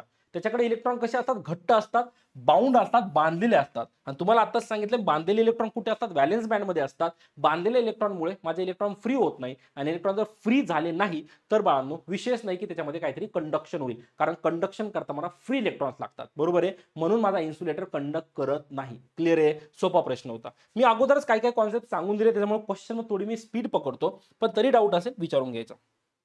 चला पुढचा प्रश्न, खालीपैकी कोणता गुणधर्म कंडक्टरचा गुणधर्म कोणता विचारलाय. बघा, कंडक्टरचा रेजिस्टन्स कसं असलं पाहिजे, त्यातून करंट गेलं पाहिजे ना, तर रेजिस्टन्स कमी असलं पाहिजे ना. हाय रेजिस्टन्स बिलकुल नाही, कारण कंडक्टर करता रेजिस्टन्स जितकं कमी तितकं चांगलं, बरोबर आहे ना. पुढं अलाव इजी ऑफ फ्लो, त्याने करंट आरामात अलाव केलं पाहिजे. हा ऑप्शन करेक्ट आहे, कारण कंडक्टर त्याने अलाव केलंच पाहिजे. Does not allow current, conductor मधून करंटच गेला नाही तर तो कंडक्टर काय कामाचा रे. Poor heat current, poor heat conductor बिलकुल नाही, है ना. उष्णतेचा खराब वाहक आहे, बिलकुल नाही, कारण करंट जात आहे म्हणजे हिट तर प्रोड्यूस होणारच येणार आहे, है ना. यूज फॉर इन्सुलेशन, कंडक्टर इन्सुलेशनला कधीपासून वापरणार, है ना. इन्सुलेशनसाठी मला रेजिस्टिव्ह एलिमेंट आहेच, राईट आहे. सो बेस्ट पार्ट काय माझा, की माझी कंडक्टरची मेन प्रॉपर्टी काय, की कंडक्टर करंटला आरामात वाहू देतं. सिंपल प्रश्न आहे, पण तरी बाकीचे बेसिक माहित असले पाहिजे, की करंट आला म्हणजे हिटिंग इफेक्ट आला, त्या सगळ्या गोष्टी माहित असल्या पाहिजे. ठीक आहे, पुढचा प्रश्न. ठीक आहे, चला पुढचा प्रश्न घ्या. सॉरी, बघा, डायलेक्ट्रिक स्ट्रेंथ हा खूप चांगला कॉन्सेप्ट आहे. डायलेक्ट्रिक स्ट्रेंथ बद्दल काही महत्वाच्या गोष्टी नीट ऐका. बघा, हा तुम्ही कुठेतरी ऐकला असेल, सिलेबस मध्ये ऑब्व्हियसली आहे. डायलेक्ट्रिक स्ट्रेंथ, डायलेक्ट्रिक स्ट्रेंथ म्हणजेच काय माहिती का, ही डायलेक्ट्रिक स्ट्रेंथ कोणाकरता काढतात माहिती का, इन्सुलेटर करता. इम्पॉर्टंट पॉईंट सांगतो, इन्सुलेटर करता आपण डायलेक्ट्रिक स्ट्रेंथ विषयी बोलतो. जसं बघा, जेव्हा मी कंडक्टर बोलेल तेव्हा आपण तांब्याच्या तारीविषयी बोलतो, कॉपर विषयी बोलतो. डायलेक्ट्रिक स्ट्रेंथ हा कोणाचा गुणधर्म आहे, इन्सुलेटरचा गुणधर्म आहे. हा गुणधर्म काय सांगतो माहिती का, जर मी एखाद्या इन्सुलेटरला काही व्होल्टेज अप्लाय केलं तर किती व्होल्टेज अप्लाय करेपर्यंत तो तुटणार नाही, त्याला डायलेक्ट्रिक माझा काय म्हणतात, डायलेक्ट्रिक स्ट्रेंथ म्हणतात. डायलेक्ट्रिक कॉन्स्टंट वेगळा आणि स्ट्रेंथ म्हणजेच काय, त्याची शक्ती आहे ना, त्याची किती कॅपॅसिटी आहे. तर एखाद्या इन्सुलेटरला जर मी व्होल्टेज अप्लाय केलं तर किती व्होल्टेज अप्लाय केल्यानंतर तो तुटणार नाही, किती व्होल्टेज त्याची सहनशीलता आहे, व्होल्टेज सहन करणं, त्याला डायलेक्ट्रिक स्ट्रेंथ बोलतात, राईट आहे. फॉर एक्झाम्पल, मी एखादा इन्सुलेटर ग्लास घेतो, हा ग्लास आहे, याला मी सपोज व्होल्टेज अप्लाय केला, ऑब्व्हियसली काय होणार तर नाही, पण व्होल्टेज अप्लाय केल्यामुळे हा तुम्हाला ते व्होल्टेज म्हणजे करंट आलं, करंट म्हणजे हीट आली, हा हा काच गरम होईल, है ना. मी सपोज 20 डिग्री दिलं, गरमी वाढली पण काचेला काहीच झालं नाही. 40 डिग्री दिलं, गरमी वाढली, काहीच झालं नाही. 60 डिग्री दिलं, गरमी वाढली आणि हा ग्लास तुटला, म्हणजे डायलेक्ट्रिक स्ट्रेंथ किती होती, 60 डिग्री होती, कारण 60 डिग्री पर्यंत त्याला काहीच झालं नाही. 60 डिग्री जसं वरती दिलं तो फुटला, राईट आहे. क्लिअर आहे, कॉन्सेप्ट क्लिअर झाला असेल. आता प्रश्नांची उत्तर द्या म्हणजे आणखी क्लिअर होईल. बघा, डायरेक्ट स्ट्रेंथ कशामध्ये मोजणार बाळांनो, जर मी बोलतो की हा व्होल्टेजचा गुणधर्म आहे ना, व्होल्टेज ना, म्हणून कशामध्ये बोलतात याला, व्होल्ट पर मीटर, है ना, व्होल्ट पर मीटर. किती लांबीपर्यंत मी व्होल्टेज अप्लाय करतोय. क्लिअर आहे, तर हा माझा व्होल्टेजशी रिलेटेड आहे, म्हणून व्होल्ट पर मीटर. बाकीच्या नादी लागायचं नाही, म्हणून गोष्टी मी जेवढं सांगितलं तेवढंच लक्षात ठेवा, म्हणजे कन्फ्युजन होणार नाही. क्लिअर आहे. बघा, डायलेक्ट्रिक स्ट्रेंथ इम्पॉर्टंट, कोणामध्ये इम्पॉर्टंट आताच सांगितलं, हा माझा इन्सुलेटरचा कॉन्सेप्ट आहे. क्लिअर आहे, हे दोनच पॉईंट इम्पॉर्टंट बाळांनो, जास्त डोक्याला ताण घ्यायचा नाही. आता बघा, रेजिस्टन्स कोणावर डिपेंड आहे. आता बेसिक क्वेश्चनवर परत आलो, चांगली लेवल ऑलरेडी आपली कव्हर झाली, आणखी पुढे होणार. बघा, आरचा फॉर्म्युला काय असतो, रो एल अपॉन ए. मला काय विचारलं, रेजिस्टन्स कोणाकोणावर डिपेंड आहे माझ्यावर, रेजिस्टिव्हिटीवर डिपेंड आहे, लांबीवर डिपेंड आहे आणि क्षेत्रफळावर डिपेंड आहे, बरोबर आहे ना. मग बघा, लांबीवर पण डिपेंड आहे, क्षेत्रफळावर पण डिपेंड आहे ना. आणि हा रो म्हणजेच काय असतो बाळांनो, पदार्थ. रेजिस्टिव्हिटी ही पदार्थाची प्रॉपर्टी आहे, त्याच्यामुळे मटेरियलवर पण डिपेंड आहे. रो म्हणजे मटेरियल. टेम्परेचरवर पण डिपेंड असतो, मला माहिती आहे, जरी इथं दिसत नाहीये, पण जेव्हा मी ओम्स लॉ विषयी बोलतो तेव्हा कंडिशन काय असते रे, ओम्स लॉ कुठं आपले जिथे टेम्परेचर कॉन्स्टंट असलं पाहिजे, त्याच्यामुळे ओम्स लॉ मध्ये नेहमी टेम्परेचर 100% येणार, राईट आहे. त्याच्यामुळे विचार करू नका फॉर्म्युला दिसत नाहीये, कारण जेव्हाही मी करंट अप्लाय करतो हीट येतेच, एवढं तर कळतं ना, तसं लक्षात ठेवा. त्याच्यामुळे करेक्ट ऑप्शन काय असेल की माझं रेजिस्टन्स हे सगळ्यांवर डिपेंड असेल. क्लिअर आहे. चला पुढचा प्रश्न बघा. रेजिस्टिव्हिटी काय असते है ना, रेजिस्टिव्हिटी काय असते बघा. जर मी फॉर्म्युला बघितला आर इक्वल्स टू, फॉर्म्युला तोच आहे बाळा, मग कसा बदलला बघा. तर रेजिस्टिव्हिटीचा फॉर्म्युला काय येणार, आर ए भागिले एल. मी काहीच नाही केलं, ए इकडे नेला आणि एल बाहेर घेऊन घेतला. तर रेजिस्टिव्हिटी काय बाळा माझी, resistance per unit length area है ना, unit resistance per unit length area. जर नीट बघितलं तर बघा, resistance of material per unit length area, जे दिसतंय तेच लिहिलंय. रेजिस्टिव्हिटी रेजिस्टन्स खाली खाली जेव्हा जातो पर बोलतो ना, पर म्हणजे काय डिवाइड, पर लेंथ एरिया, तेच बघा लिहिलंय बघा. Resistance material unit length and area याच्यावर डिपेंड असतो, किंवा मराठीत म्हणलं तर लांबी आणि क्षेत्रफळाची पदार्थाचे रेजिस्टन्स याच्यावर तो डिपेंड असतो. क्लिअर आहे. सिंपल आहे, फॉर्म्युला बेस होत आहे ना. तुम्ही जरा फॉर्म्युला जरी नीट बघितला क्लिअर होऊन जाईल. पुढचा प्रश्न बघा. रेजिस्टन्स काय, नेहमी लक्षात ठेवा माझ्याकडे दोन टाईपची मटेरियल असतात बाळांनो, एक असतो ऍक्टिव्ह एलिमेंट आणि एक असता पॅसिव्ह. याच्यामध्ये ऍक्टिव्हशी मला सध्या घेणं नाही, पण पॅसिव्ह मध्ये कोण कोण असतं माहिती का, रेजिस्टन्स, इंडक्टर आणि कॅपॅसिटर, सगळे काय बाळांनो माझे हे सगळे पॅसिव्ह लक्षात ठेवा. ऍक्टिव्ह मध्ये तुमचं ट्रान्झिस्टर झालं, डायोड झालं, ऍक्टिव्ह मध्ये येतात, तो सध्या मी त्याच्यावर डिस्कस करत नाही. पण पॅसिव्ह माझ्यामध्ये कोण कोण, इथं रेजिस्टन्स विचारलंय, पण जरी तुम्हाला इंडक्टर विचारलं असतं किंवा कॅपॅसिटर विचारलं असतं तरी तुम्ही आन्सर काय दिलं असतं, पॅसिव्ह दिलं असतं. तर रेजिस्टन्स काय बाळांनो माझा निष्क्रिय डिव्हाइस आहे, की त्याला पॅसिव्ह डिव्हाइस असं म्हणतात. क्लिअर आहे. मी सगळे क्वेश्चन्स कव्हर करतोय, तुम्हाला लेक्चरच्या एंडिंगला कळेल ही सगळा सेक्शन कव्हर होतोय. बघा, resistance allow current to flow. बघा रेजिस्टन्स जर मी इथं काढला, आपण चांगला क्वेश्चन आहे. बघा मी करंट असं पाठवलं काय आणि करंट असं पाठवलं काय, या रेजिस्टन्सला काहीच फरक पडत नाही, याला दोन्ही चालतं. हा म्हणजे असा पण चालेल, असा पण चालेल. म्हणजे रेजिस्टन्स असा डिव्हाइस जो दोन्ही दिशेने करंट माझं अलाउ करतो है ना, अपोज करत नाही. आणि यालाच बाळांनो काय बोलतात माहिती का, दोन्ही दिशांनी जाणारा करंट, ज्याला बोल ऑप्शन नंबर सी करेक्ट असेल. It allow current in both direction. तेच जर मी डायोड घेतला ना, डायोड, तर डायोड मध्ये फक्त करंट असंच जाईल, तो इकडे करंट जाऊच देणार नाही, राईट आहे. त्याच्यामुळे मग याला बोलतात युनि डायरेक्शनल, आणि हे काय झालं माझं बाय डायरेक्शनल, कारण दोन्ही दिशेने माझं करंट अलाउड आहे. क्लिअर आहे. चला पुढचा प्रश्न. What is power factor of purely resistive circuit. बघा जेव्हा मी प्युअरली रेजिस्टिव्ह सर्किट विषयी बोलतो, तर सर्वात अगोदर बघा, जर मी रेजिस्टन्स घेतलं, याच्यातून काहीतरी करंट जात आहे, मला कोणाविषयी विचारलंय रे, मला पॉवर फॅक्टर विषयी विचारलंय. सर्वात अगोदर पॉवर फॅक्टर काय असतो, पॉवर फॅक्टर म्हणजे कॉस 5, हा फॉर्म्युला आहे. हा 5 काय बाळांनो, हा 5 माझा व्होल्टेज आणि करंट मधला अँगल आहे. व्होल्टेज आणि करंट मधला काय असतो, हा कोन असतो, कोन. आणि रेजिस्टन्स मधून जेव्हाही करंट जातं ना, याच्यामध्ये लक्षात ठेवायचं व्होल्टेज आणि आय मधला कोन किती असतो, 0 डिग्री असतो. कोणा करता, रेजिस्टन्स करता. ते जर तुम्ही इंडक्टर तेच तुम्ही इंडक्टर आहे ना, एल किंवा सी घेतला, तर हाच कोन किती असतो माहिती का, 90 डिग्री असतो. हे तुम्हाला माहिती, तुम्ही भरपूर एसी मध्ये आपण परत बघणार आहोत जेव्हा एसीचे क्वेश्चन घेईल तेव्हा.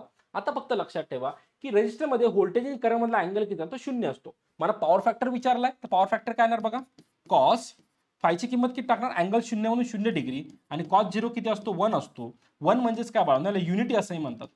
1 म्हणजे युनिटी ना, मग पॉवर फॅक्टर किती, 1 असतो. ऑप्शन नंबर डी करेक्ट आहे. पण कधी कधी युनिटी पण लिहून घेतात हा, IUPAC आहे ना, काय भरोसा नाही. त्याच्यामुळे तुम्हाला दोन्ही नावं माहित असले पाहिजे. क्लिअर आहे. चला पुढचा प्रश्न घ्या. Resistance made using material that are. Resistance कोणाचा, आता हे खूप चांगलं आहे. रेजिस्टन्स कोणत्या मटेरियलचा बनलेला आहे ना. आपलं वाटतं रेजिस्टन्स, बघा सगळ्यात अगोदर डोक्यात हे टाका की माझं जे रेजिस्टन्स आहे हे इन्सुलेटर आहे का रे.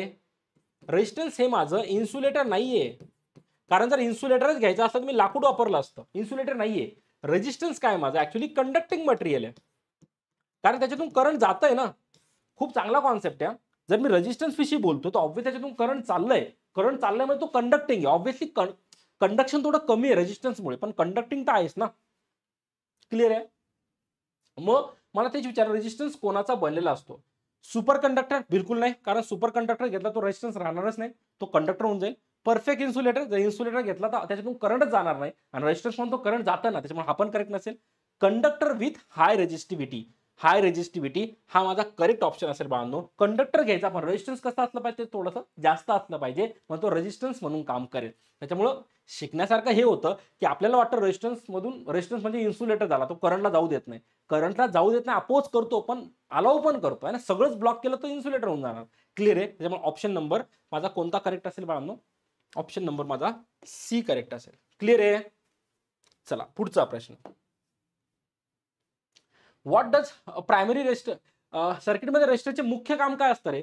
माझं बघा, जेव्हाही मी रेजिस्टरविषयी बोलतो तेव्हा रेजिस्टर काय करतो माहितीये का, जेव्हा आपल्याला काय माहिती असतं, आपण काय वाचून जातो की आपल्या काय डोक्यात असतं की रेजिस्टरचं काम फक्त करंटला अपोज करणे, बिलकुल नाही.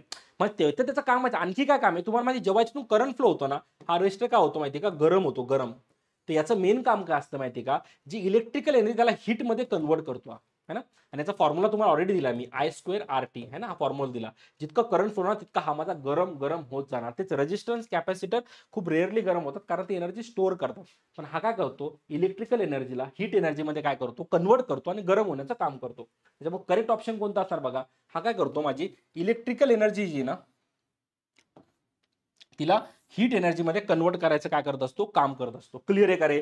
फ्लो मध्ये राहा ना, फ्लो सोडू नका. जितकाही मी सुरू एकदम बेसिक पासून मी सुरू केलंय, तुम्हाला जितकेही टॉपिक दिसतात ना, नोट्स काढत चला. जर कोणते वाटले की अरे हे टॉपिक माझ्याकरता नवीन आहे, लिहून घ्या आणि परत क्लास जरा प्रॅक्टिस करा. प्रॅक्टिस झाल्यानंतर तो एमसीक्यू परत बघा आणि स्वतःहून सॉल्व्ह करण्याचा प्रयत्न करा. एमसीक्यू जमला म्हणजे विषय खलास. चला पुढचा प्रश्न घ्या. रेओस्टॅट बघा, हा जो आहे ना, एक मिनिट बाळा, सॉरी.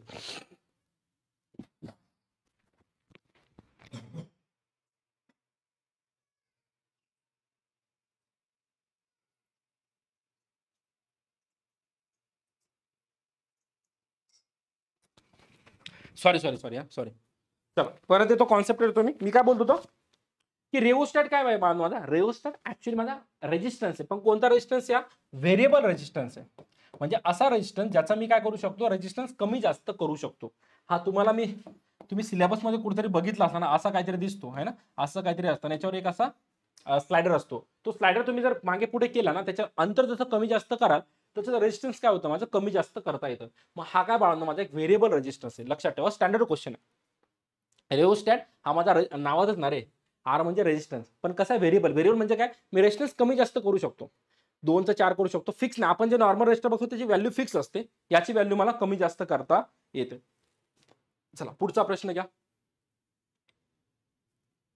काही स्लाइड या झाल्या आता बघा. एलडीआर स्टँड फॉर, आता हे पण माझं रजिस्टर आहे. आपण रजिस्टरच्या दुनियेत खेळत आहोत सध्या, राईट आहे. पण हे कोणतं रजिस्टर आहे, लाईट डिपेंडंट रजिस्टर. एक आता कोणता बघितला, व्हेरिएबल रजिस्टर बघितला. हा कोणता माझा, लाईट डिपेंडंट. म्हणजे हा असा रजिस्टर बाळांनो, ज्याच्यावर जर तुम्ही लाईट टाकला ना, याच्यावर लाईट पाडला ना, त्याचा रेजिस्टन्स काय होतं, चेंज होतं, कमी होतं ऍक्च्युअली, राईट आहे. रेजिस्टन्स कमी जास्त करता येतं मला लाईट पाडून. त्याला काय म्हणणार मी, लाईट डिपेंडंट रजिस्टर. टाईप बघून घ्या, लॉंग फॉर्म लक्षात ठेवा, स्टँडर्ड क्वेश्चन आहे, नोट डाऊन करून ठेवा. पुढचा कोणता आहे, थर्मिस्टर. हा पण माझा रजिस्टरच आहे, पण नावात काय थर्मी, म्हणजे हा कोणावर डिपेंड बाळांनो, टेम्परेचरवर डिपेंड आहे, राईट आहे. मग हा याचा रेजिस्टन्स कोणावर डिपेंड असणार, नावातच आहे ना. आपण ते आणतो ना थर्मोकॉल, थर्मोकॉल नाही बोलतो, काय बोलतो त्याला, ते ताप मोजायचं असतं ना बाळांनो, है ना. ते काइंड ऑफ माझं थर्मिस्टरच असतं. आणि टेम्परेचरनुसार ते काय करतं, माझं रेजिस्टन्स त्याचं कमी जास्त होऊन एका टेम्परेचरची व्हॅल्यू दाखवतं आपल्याला, राईट आहे. थर्मिस्टर असतं. तर थर्मिस्टरचा रेजिस्टन्स कोणावर डिपेंड आहे, माझ्या टेम्परेचरवर डिपेंड असतं, राईट आहे. हे सगळे रेजिस्टन्सचे प्रकारे मी 1 बाय 1 आयबीपीएसला जितके पण तितके कव्हर केले. बघा, आपण लो रेजिस्टन्स केव्हा प्रेफर करतो, जिथं रेजिस्टन्स खूप कमी असणार. मला परत ओम लॉ, हे सगळे आयबीपीएसचे क्वेश्चन मी कुठेतरी परत परत काही रिपीट होत असतील, पण कॉन्सेप्ट नवीन भेटणार दररोज तुम्हाला. मी कुठे प्रेफर, बघा तेच प्रश्न फिरून फिरून विचारले, कुठे प्रेफर करणार, रो रेजिस्टन्स कुठे, मला रेजिस्टन्स जर कमी पाहिजे, कमी घेतलं मी, तर कुठे, जिथं तिथं माझा करंट काय असणार, खूप जास्त असणार. तर मी लो रेजिस्टन्स कुठे प्रेफर करणार, जिथं मला करंट कसं हवंय, खूप जास्त हवंय, है ना. तर ऑप्शन काय असणार, to allow more current.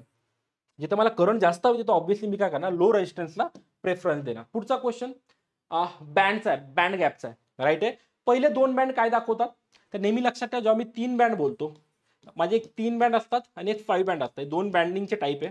3 band मध्ये पहिले जे 2 बँड बाळांनो, हे काय दाखवतात, रेजिस्टन्सची व्हॅल्यू दाखवतात. आणि तिसरा बँड काय दाखवतो मला, मल्टीप्लायर असतो तो. तेच 5 बँड मध्ये काय असतो, पहिले 3 बँड मला काय करतात, रेजिस्टन्सची व्हॅल्यू दाखवतात, पुढचा एक बँड मल्टिप्लायर असतो आणि त्याचा पुढचा एक बँड काय दाखवतो मला, टॉलरन्स दाखवतो. हे तुम्हाला माहिती असेल, थोडी प्रॅक्टिस करून घ्या. मी पुढे एमसीक्यू घेतलाय म्हणजे आणखी चांगलं लक्षात येईल, पण सध्या लक्षात ठेवा पहिले दोन बँड मला काय दाखवतात, रेजिस्टन्सची किंमत दाखवतात. क्लिअर आहे सर? तरी एवढं चांगलं नाही क्लिअर झालं, पुढचा प्रश्न बघा, क्लिअर होऊन जाईल. काय विचारला, एक नंबर दिलाय बाळांनो, है ना, 470 ओम, है ना, 470 ओम दिलाय आणि तुम्हाला विचारलंय याचा कलर कोड काय असेल. आता मला माहिती पहिले दोन नंबर माझे कोड जर काढायला गेलो, 4 कोणाचा नंबर आहे रे, आता हे माहित असलं पाहिजे. मी परत सांगतोय, या गोष्टी माहित असल्या पाहिजे. काय असतं माझं, B Roy going to be very good wife, है ना.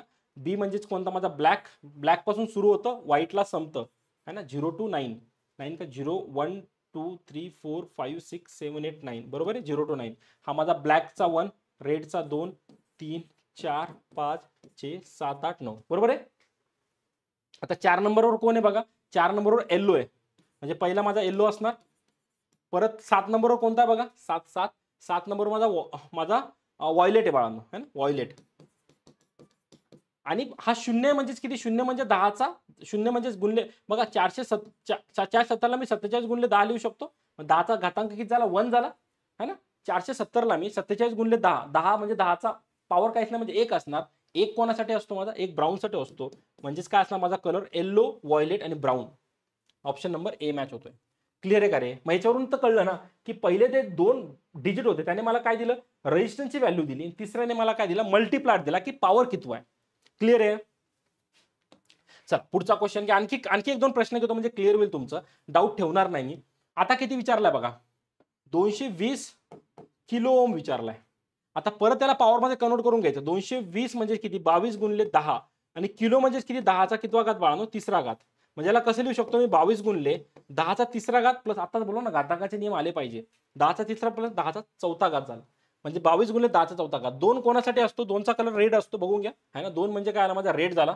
म्हणजे काय असेल, हा पण 2 हा पण 2 म्हणजे रेड आणि चौथा घात म्हणजे कोणता, येल्लो झाला, बघून घ्या, है ना. 4 ला येल्लो असतो, त्याच्यामुळे रेड येल्लो येणार. तर बघा रेड येल्लो कुठे, हा मॅच होणार.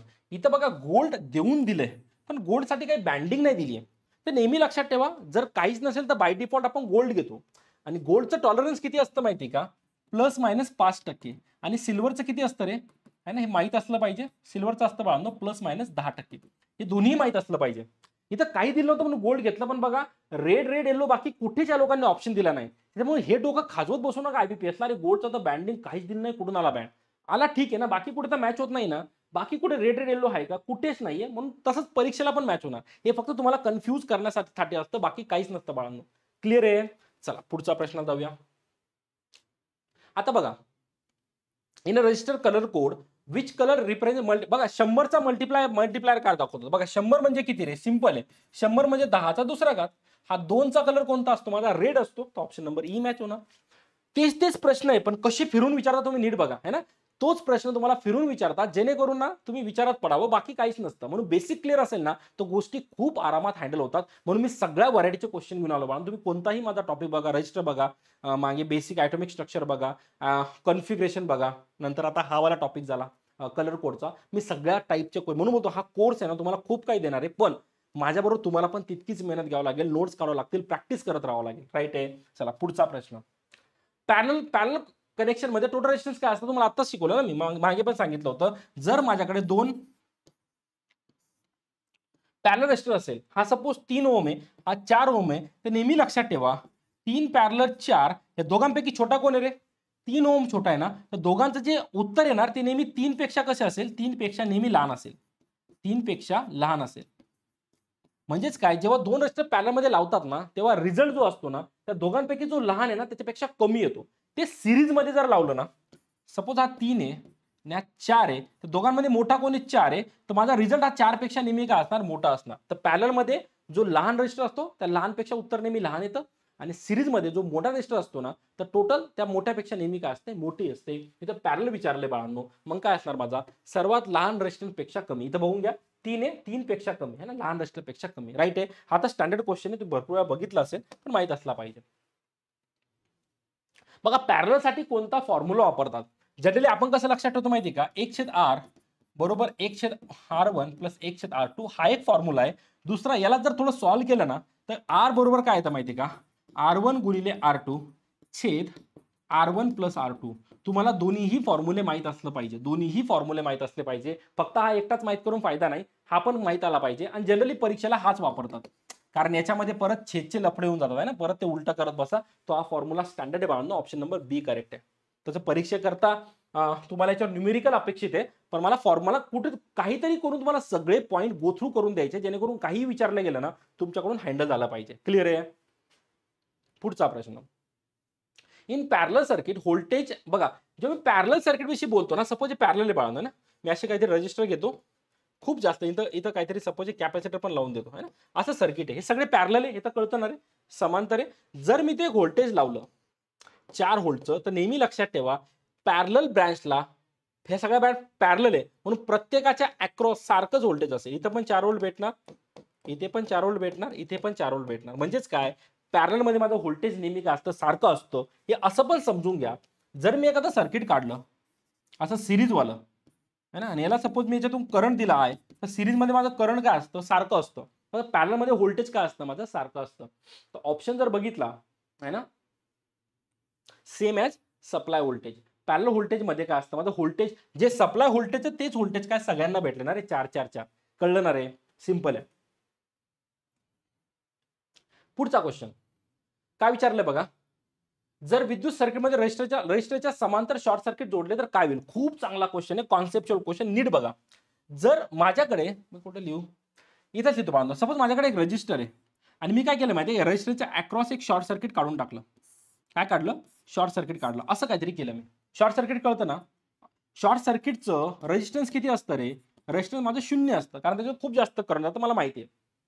पण सपोज याची किंमत 2 ओम आहे, बरोबर, याच्या अक्रॉस शॉर्ट सर्किट. आता सपोज एक करंट इकडे आलं, तर मला सांगा हे करंट जेव्हा इथं खाली इथं माझं करंट येईल, हे करंट 2 ओम मधून जाईल की 0 ओम मधून जाईल. तर करंटची प्रॉपर्टी बाळांनो, करंट नेहमी लो रेजिस्टन्स पाथ फॉलो कर, जिथं त्याला अपोज कम भेटणार तिकडून तो चालला जाईल. त्या 2 ओम मधून कधी आयुष्यात काही रेजिस्टन्स जाणार आहे का, बिलकुल जाणार. सगळं रेजिस्टन्स कुठं जाणार, माझं सगळं करंट माझं इथूनच जाणार.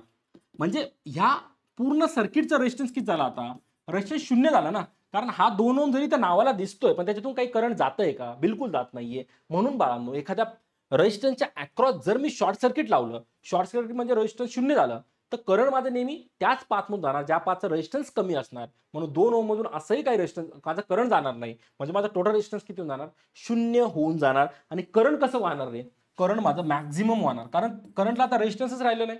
कॉन्सेप्ट कळला ना. आता बघा ऑप्शन बघा,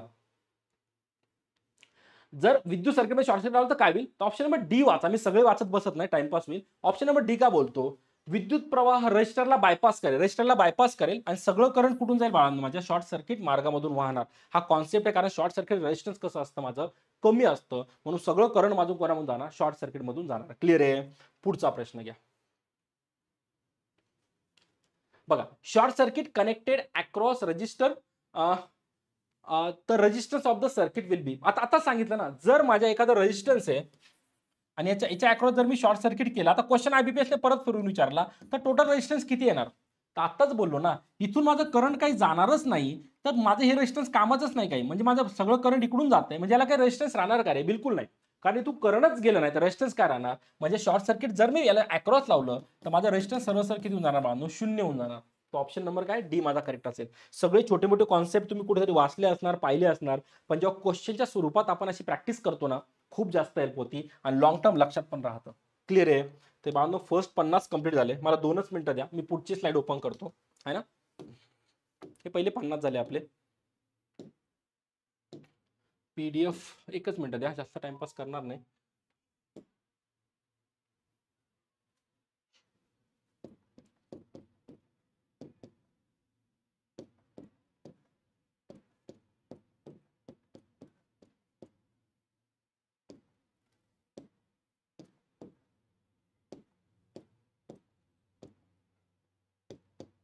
चला हे सेव्ह झाले, हे सेव्ह होऊन जाऊ द्या. तर अशीच प्रॅक्टिस करतात बाळांनो. आता पुढचे 50 कंटिन्यू करतो. आता जास्त वेळ लागणार नाही, कारण तुमचा बेस आता सेट झालाय. राईट आहे. मी बोलू ना, 1.5 तासापर्यंत आपला ऑलमोस्ट टाइम पिरियड थोडा डिसाइडेड असतो, त्याच्यावरती मी असाही टाइम लागू देत नाही है ना. चला पुढची पीपीटी ओपन करूया पटापट.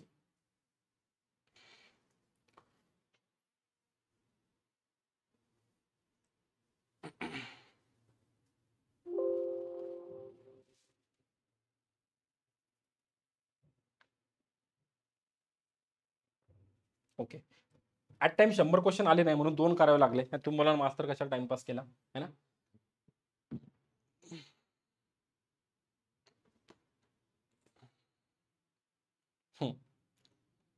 चला पुढचा प्रश्न घ्या.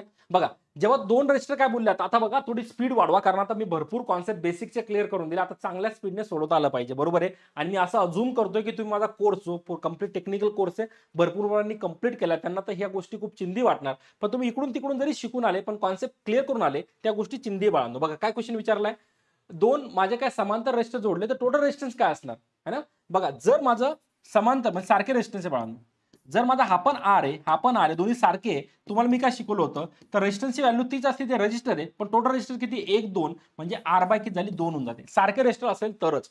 उदाहरण देतो, जर माझा हा 6 आहे हा 6 आहे पॅरल मध्ये आणि तुम्हाला विचारलं टोटल रेजिस्टन्स किती आहे, तर सिम्पली 6 छेद टोटल रेजिस्टन्स 2 आहे, म्हणजे किती होऊन जाणार, हा 3 ओम होऊन जाणार. आता तुम्हीच आन्सर द्या मला, काय होतं रेजिस्टन्स, हाफ होतंय है ना, अर्ध होतंय. मग जर माझे 2 सारखे पॅरल रेजिस्टन्स लावले तर व्हॅल्यू काय होती माझी, हाफ होणार बाळांनो. एका रेजिस्टरच्या मूल्याचा काय होऊन जाईल, तो अर्धा होऊन जाईल. सिंपल आहे, राईट आहे. पुढचा प्रश्न बघा, जर 2 इक्वल रेजिस्टन्स कनेक्ट केले पॅरल मध्ये, टोटल रेजिस्टन्स इज, काही क्वेश्चन रिपीट होतात, 1 2च रिपीट होतात, 2 इक्वल 1 2 होता है बाळांनो, रिपीट आहे ना, कारण 100 ची स्लाइड असताना 1 2 प्लस मायनस होते. चला काय हरकत नाही. पुढचा क्वेश्चन घ्या. Ohm's law state that, Ohm's law काय सांगतो माझा, ओम्स लॉ सांगतो माझं जे करंट आहे बाळांनो, हे कोणाला प्रपोर्शनल असणार, माझ्या व्होल्टेजला प्रपोर्शनल असणार. म्हणून मी करंट इक्वल्स टू काय घेतो, आय इंटू आर घेतो. आर माझा प्रपोर्शनलिटी कॉन्स्टंट असतो. पण याच्यावरच थांबू नका, हा मला कॉन्सेप्ट द्यायचा होता ते तर बरोबर आहे, पण हा लॉ केव्हा ऍप्लिकेबल, जेव्हा टेम्परेचर काय असतं बाळांनो, शोर शॉर्ट टेम्परेचर काय असलं पाहिजे माझं, तापमान, तापमान काय असलं पाहिजे माझं, कॉन्स्टंट असलं पाहिजे, तरच हे ऍप्लिकेबल आहे. तापमान माझं काय असलं पाहिजे, कॉन्स्टंट. मग ओम्स लॉ बद्दल फक्त एवढंच पाठ करू नका की माझं करंट डायरेक्टली प्रपोर्शनल असतो व्होल्टेजला. आय इक्वल्स टू, नाही सॉरी हे थोडंसं उलट आला, म्हणजे हे तर बरोबर आहे माझा, I is proportional to V. Formula काय घेतो आपण, V equals to I into R है ना, हा फॉर्म्युला घेतो. पण इथं टेम्परेचर काय असलं पाहिजे माझं, कॉन्स्टंट. व्होल्टेज प्रपोर्शनल करंट, मग करंट प्रपोर्शनल टू व्होल्टेज, मला काही फरक पडत नाही, दोघं एक दुसऱ्याला प्रपोर्शनल आहे, मग कन्फ्युजन नको आहे ना. ऑप्शन नंबर बी करेक्ट आहे. आणि कंडिशन काय दिली मी, माझं टेम्परेचर काय असलं पाहिजे, कॉन्स्टंट असलं पाहिजे, नसल. आणि बघा ओम्स लॉ कोणाला ऍप्लिकेबल नाही होणार बाळांनो, ओम्स लॉ ऍप्लिकेबल होण्याकरता डिव्हाइस लिनियर लागतो. लिनियर म्हणजेच काय, हेच voltage is proportional to current. जितकं माझं व्होल्टेज वाढणार तितकं करंट पण वाढलं पाहिजे, त्याला बोलतात बाळांनो, ह्यालाच काय बोलतात, लिनियर बोलतात.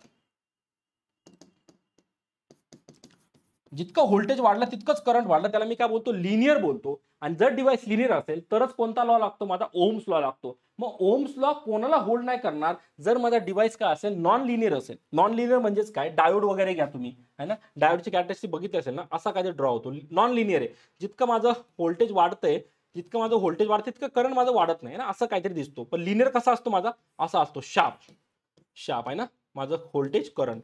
याला मी काय म्हणणार, लिनियर. हे तुम्ही ऑलरेडी खूप चांगलं शिकलेले आहात. कॉन्सेप्ट काय, इथे फक्त कॉन्सेप्ट आहे की माझा ओम्स लॉ कोणाला ऍप्लिकेबल होणार आणि कोणाला नाही होणार. तर नॉन लिनियरला ओम्स लॉ ऍप्लिकेबल होत नाही. ओम्स लॉ मध्ये करंट टेम्परेचर कसं असावं लागतं, कॉन्स्टंट असावं लागतं. पुढचा क्वेश्चन, इथं सिंपल आहे ना, मला काय काय दिलंय बघा, हा सिंपल प्रश्न आहे पण परत प्रॅक्टिस करून घेतोय. आयची किंमत मला 2 दिली आहे, व्हीची किंमत मला 5 दिली आहे. मला काय विचारलंय, सॉरी मला आर ची किंमत 5 दिली आहे ना, आय 2 दिलाय, आर किती दिलाय 5, मला व्ही विचारलाय. तर V equals to simply I into R. Simple problem आहे, पण विश्वास तेव्हा परीक्षेला येतात. मला हे सगळं करून देण्याचं मागचं कारण काय माहितीये का, सगळे आयबीपीएसचे क्वेश्चन आहे. 1 2 क्वेश्चन असे चिंदी भेटणार म्हणजे भेटणार, पण याचा अर्थ असा नाही की पूर्ण पेपर खूप इझी आहे म्हणून. काही गोष्टी इझी असतात, काही गोष्टी मॉडरेट असतात, काही गोष्टी डिफिकल्ट असतात, राईट आहे. जे जे क्वेश्चन परीक्षेला येऊ शकतात मी प्रॅक्टिस करून घेतोय. बाकी तुम्ही किती त्याची मेहनत घेऊन आणखी चांगलं बघतात ते तुमच्यावर आहे. बघा पुढचा काय, पॉवरचा फॉर्म्युला कोणता आहे, नीट बघा. पॉवर इक्वल्स टू एक असतो व्ही इंटू आय है ना. व्होल्टेजला कसं लिहू शकतो रे मी, व्होल्टेजला आय इंटू आर लिहू शकतो मी. जर आय इंटू आर इथं टाकलं तर काय येणार, आय गुणिले आर गुणिले आय परत, म्हणजे फॉर्म्युला काय होणार, आयचा वर्ग आर, राईट आहे बरोबर. परत याच्यावरून मी आयला कसं लिहू शकतो, आयला मी व्ही छेद आर लिहू शकतो है ना. त्याच्यामुळे जर इथे मी व्ही छेद आर टाकला, व्ही गुणिले व्ही छेद आर, हा फॉर्म्युला काय होणार माझा, व्हीचा वर्ग आर. कन्क्लुजन सांगतो, P equals to V into I, P equals to I square R आणि P equals to V square छेद आर. तीनही बाळांनो सारखेच फॉर्म्युले माहित असलं पाहिजे. ऑप्शन कोणता ना, ऑल ऑफ द अबोव. तीनही माझे काय सारखे फॉर्म्युले आहे. परीक्षेला कधी कधी कन्फ्युजन होतं, आपण एखादाच फॉर्म्युला लक्षात ठेवून जातो आणि वाट लागते है ना. हे तीनही फॉर्म्युले सारखे कसे डिराईव्ह केले, फक्त मला माहित असलं पाहिजे V equals to I R. आहे ना, या व्हॅल्यू फक्त मी याच्यामध्ये टाकल्या, मला दोन्ही फॉर्म्युले आरामात भेटून जातात. क्लिअर आहे? चला पुढचा प्रश्न. Ohm's law not applicable. बघा मी आता सांगितलं कोणाला ऍप्लिकेबल नसतो, नॉन लिनियर डिव्हाइसला. कोणतं नॉन लिनियर डिव्हाइस सांगितलं मी आताच? डायोड. डायोडला माझा ओम्स लॉ कधीच लागत नाही. ते नॉन लिनियर डोक्यामध्ये फिट बसून ठेवा.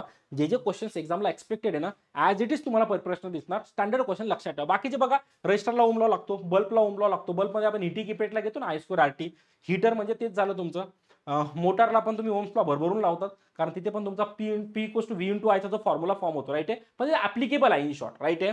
तिथं आपण ऍक्च्युअली पॉवरच्या फॉर्म मध्ये बघतो, पण ऍप्लिकेबल आहे. राईट आहे? पण डायोड माझा नॉन लिनियर, तिथं माझा ओम्स लॉ ऍप्लिकेबल नाही. क्लिअर आहे? मग काय काय शिकायला भेटलं? Ohm law V directly proportional to I किंवा I directly proportional to V. Ohm's law हा माझा नॉन लिनियर डिव्हाइसला लागत नाही. तिसरं काय शिकलो मी? माझ्या ओम्स लॉ साठी सगळ्यात महत्वाची कंडिशन काय? माझा टेम्परेचर, माझं तापमान कॉन्स्टंट असलं पाहिजे. पुढचा प्रॉब्लेम बघा, 1 हॉर्स पॉवर करता विचारलंय, तर नेहमी लक्षात ठेवा, हा पण स्टँडर्ड आहे, भरपूर जणांना माहित पण असेल. 746 वॉट. 1 हॉर्स पॉवर किती असतो माझा? 746 वॉट असतो. ऑप्शन नंबर सी करेक्ट आहे. पण तुमचं IBPS आहे. IBPS काय करतं ना, प्रश्न असा टाकतं की 5 हॉर्स पॉवर म्हणजे किती वॉट. आता मला माहिती आहे 1 हॉर्स पॉवरला किती असतं बाळांनो? 746 वॉट. तर 5 हॉर्स पॉवर म्हणजेच किती? तर 5 गुणिले 746. सिंपल. तर सॉल्व केलं, 6 × 5 = 30, हातच्याले 3, 5 × 20 आणि 3 23, 3 हातच्याले 2, 7 × 5 = 35 आणि 2 37, 30 वॉट. मग ऑप्शन मॅच होऊन जाणार. ऑप्शन नंबर बी. तो क्वेश्चन कसाही विचारू द्या, तुमचं बेसिक क्लिअर आहे ना, तुम्ही आरामात हँडल करताय. चालतंय? पुढचा प्रश्न. ओके, आता आणखी काही बेसिक देतो, नीट ऐका, नीट ऐका. 2 गोष्टी असतात, एक असतो माझा KVL, एक असतो माझा KCL. KVL व्होल्टेज आहे ना, त्याच्यामुळे हा कोणता लॉ फॉलो करतो माहिती आहे का? एनर्जी लॉ फॉलो करतो. व्होल्टेज म्हणजे ताकद ना रे, व्होल्टेज EMF, इलेक्ट्रोमोटिव्ह फोर्स, ताकद म्हणजे काय? एनर्जी. हा काय? सी म्हणजे चार्ज आहे ना, सी म्हणजेच काय माझा? चार्ज असतो है ना, करंट ना, करंट. त्याच्यामुळे हा माझा चार्जशी रिलेटेड आहे. कोणाशी रिलेटेड आहे? चार्जशी रिलेटेड आहे. राईट आहे? KVL काय सांगतो की सगळ्या व्होल्टची जी सम असते V1 + O2 = माझे नेहमी 0 असते. तुम्ही जे सगळे व्होल्टेज ऍड केले 0 होणार. हा करंट काय सांगतो? जितके माझे करंट इनकमिंग आहे तितकेच काय असले पाहिजे? आउटगोइंग असले पाहिजे. किंवा जर तू सगळ्या करंटला तुम्ही ऍड केलं I1 + I2 तर 0 होतो. दोन्हींचा मिनिंग एकच असतो. राईट आहे? बेसिक गोष्टी तुमच्या क्लिअर झाल्या पाहिजे. 1 बाय 1 जाऊ. आणखी या गोष्टी मी तुमच्या आता MCQ थ्रू क्लिअर करून घेतो. पहिले काय माझा KVL काय सांगितलं बाळांनो? KVL म्हणजेच काय? कंझर्वेशन ऑफ एनर्जी है ना. आता कंझर्वेशन ऑफ एनर्जीचा अर्थ काय होतो? एनर्जी तयारही करता येत नाही आणि एनर्जी ही नष्टही करता येत नाही. ती फक्त एका भागातून दुसऱ्या भागामध्ये का रूपांतरित होते. तसंच व्होल्टेज हे तयारही होत नाही, नष्टही करता येत नाही. ते फक्त एका कंपोनंट मधून दुसऱ्या कंपोनंट मध्ये जातं. दोघं काय? अॅनालॉगस आहे ना, फक्त ही सिमेट्री आहे. तर जेव्हा KVL म्हणजे व्होल्टेज, त्याच्याकरता काय लक्षात ठेवायचं? एनर्जी म्हणजे law of conservation of energy. आणि याचा अर्थ काय सांगितला? एनर्जी ऊर्जा तयारही केली जात नाही किंवा नष्टही केली जात नाही, फक्त रूपांतरित केली जाऊ शकते. असा पण परीक्षेला IBPS मी सांगितलं काही विचारणार, म्हणून प्रत्येक माझा व्हिडिओचा पॉईंट खूप महत्वाचा आहे. Kirchhoff voltage law depends on principle. त्याचा ती एनर्जीचा अर्थ काय सांगितलाय? अर्थ काय होतो की तयारही करता येत नाही आणि नष्टही करता येत नाही, फक्त एका रूपातून दुसऱ्या रूपात का त्याचं बाळांनो रूपांतरित होते. क्लिअर आहे? पुढचा प्रश्न. जे सांगितलं ते फक्त कव्हर करून घेतोय. आता किर्चॉफ व्होल्टेज लॉ काय सांगतो की सम ऑफ सगळे व्होल्टेज ऑफ क्लोज लूप मध्ये सगळ्या व्होल्टेजची सम किती असते? आता सांगितलं किती असते बाळांनो? 0 असते है ना. म्हणजे मी काय बोलतो, सपोज मी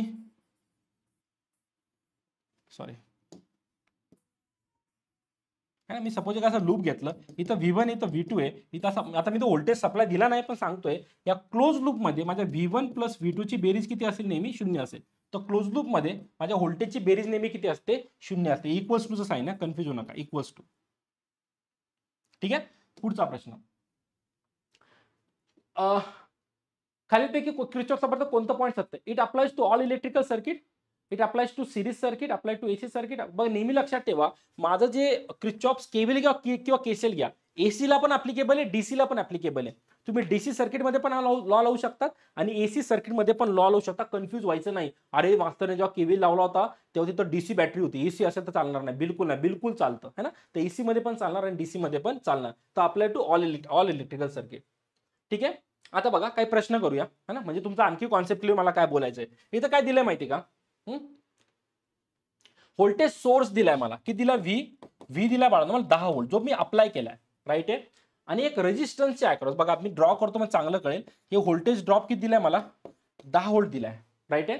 आणि ते काय बोलले एक रजिस्टर इथं, या रजिस्टरच्या अक्रॉस व्होल्टेज किती माझं 7 व्होल्ट आहे ना. तर त्यांनी विचारलं मला आता किती व्होल्टेज उरलं मला सांगा. जर हा 10 देतोय तर इकडे पण 10 घेतला पाहिजे ना रे. तर 7 याने घेतला, सपोज इथं आणखी एक रजिस्टर लावतो मी आणि आणखी एक रजिस्टर लावतो. जर 10 याने 7 याने घेतला इथं ऑब्व्हियसली किती असला पाहिजे 3 असला पाहिजे. म्हणजे रिमेनिंग रेजिस्टन्स किती असणार माझं 3 व्होल्ट असतं. कारण माझी टोटल सम किती झाली पाहिजे 0 झाली पाहिजे. जर हा 10 आहे तर 10 बरोबर माझा परत 10 आला पाहिजे. म्हणजे 10 महिन्यात 10 म्हणजे दोघं नेहमी इक्वल आले पाहिजे. म्हणजे टोटल नेट इफेक्ट काय होणार, नेट इफेक्ट माझा 0 होणार, राईट आहे. तर 10 पैकी 7 इकडे गेला तर उरलेला 3 असणार. म्हणून रिमेनिंग व्होल्टेज विचारलंय, प्रश्न वाचा. उर्वरित व्होल्टेज किती असणार ते माझं 3 व्होल्ट असणार. ऑप्शन नंबर ए करेक्ट आहे. क्लिअर आहे. पुढचा प्रश्न आता बघा केसीएल.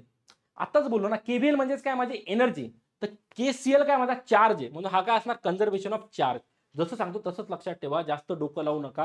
ही परीक्षेला स्ट्रेट फॉरवर्ड येणारे प्रश्न आहेत बेसिक मधले.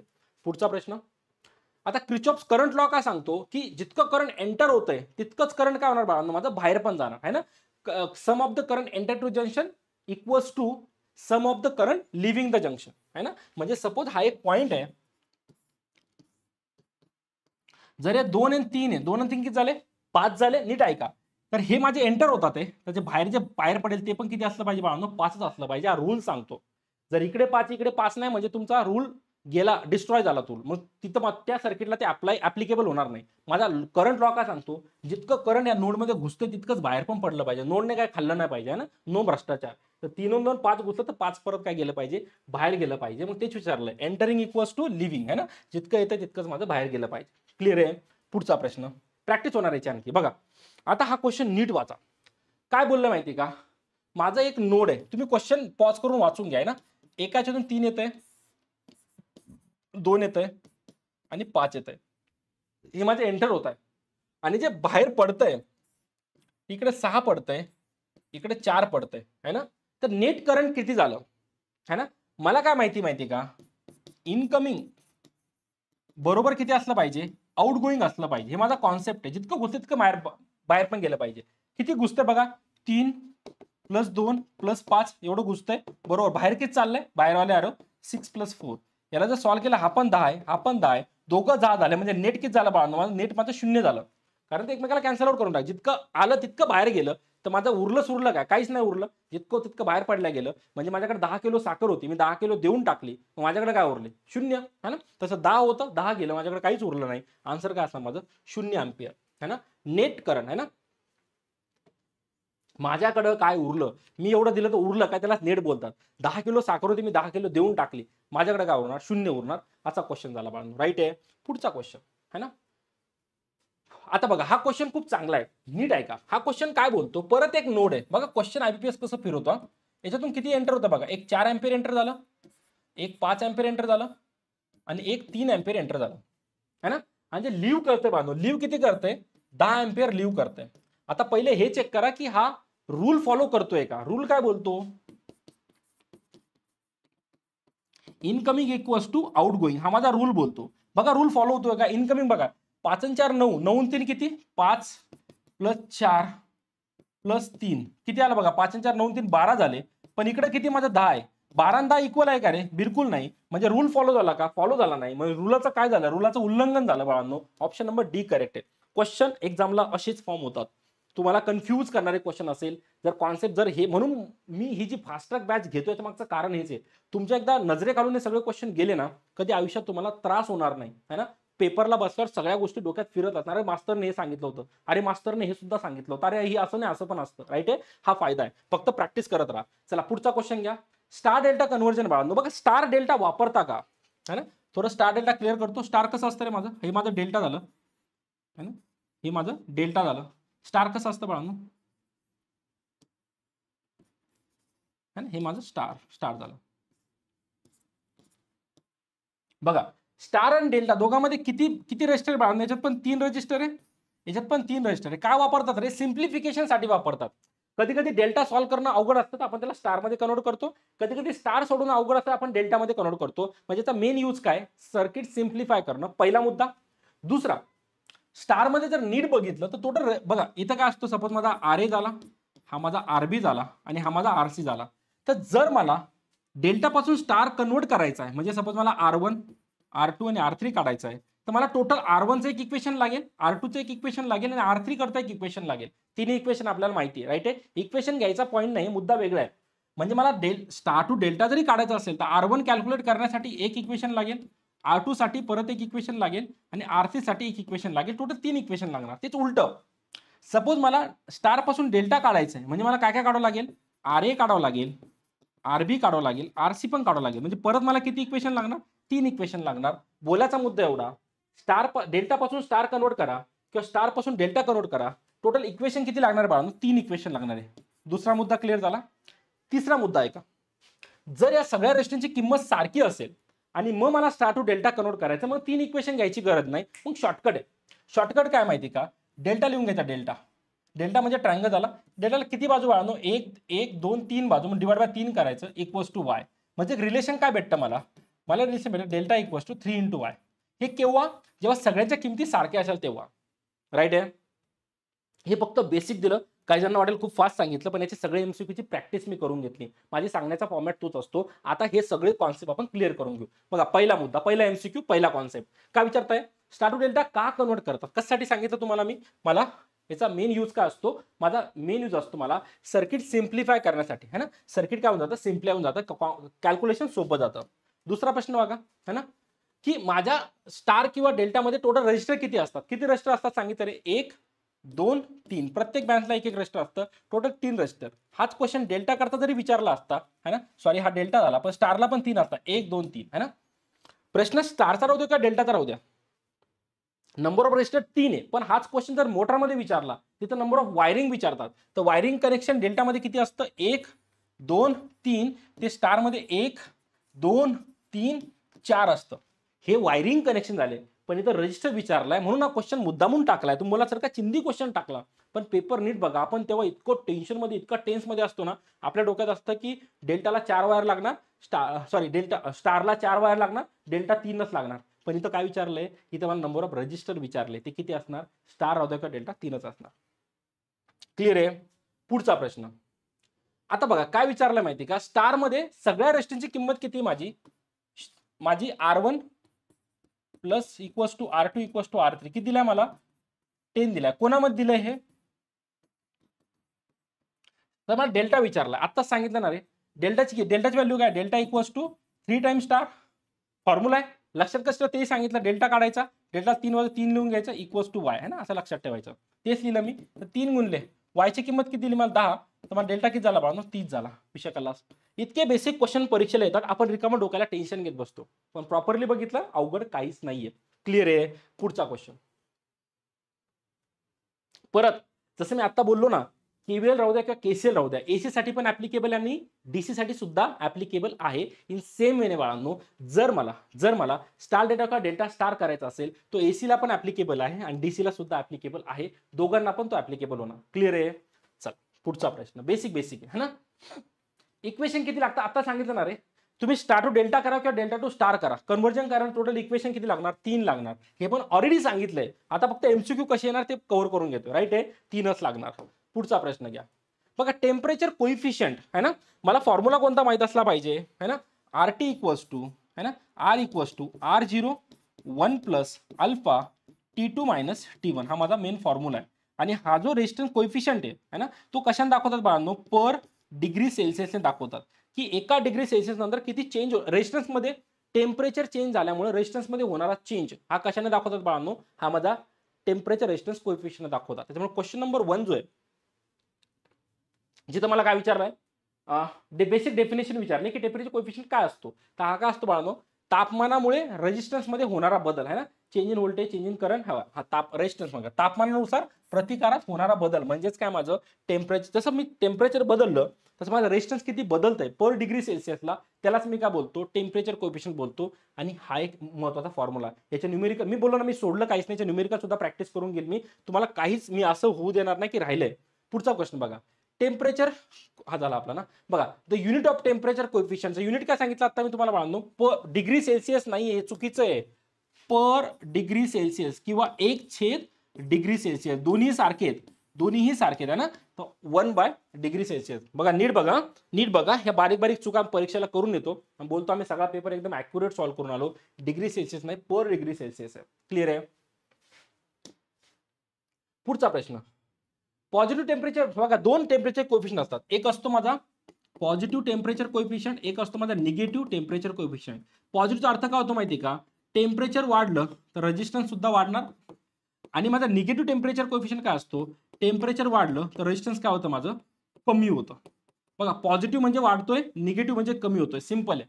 पॉझिटिव्हचे एक्झाम्पल काय माहिती का, मेटल. आणि निगेटिव्हचे एक्झाम्पल काय माहिती बाळांनो, सेमी कंडक्टर, उदाहरण सिलिकॉन किंवा जर्मेनियम, है ना. हे लक्षात ठेवायचे, सिंपल आहे.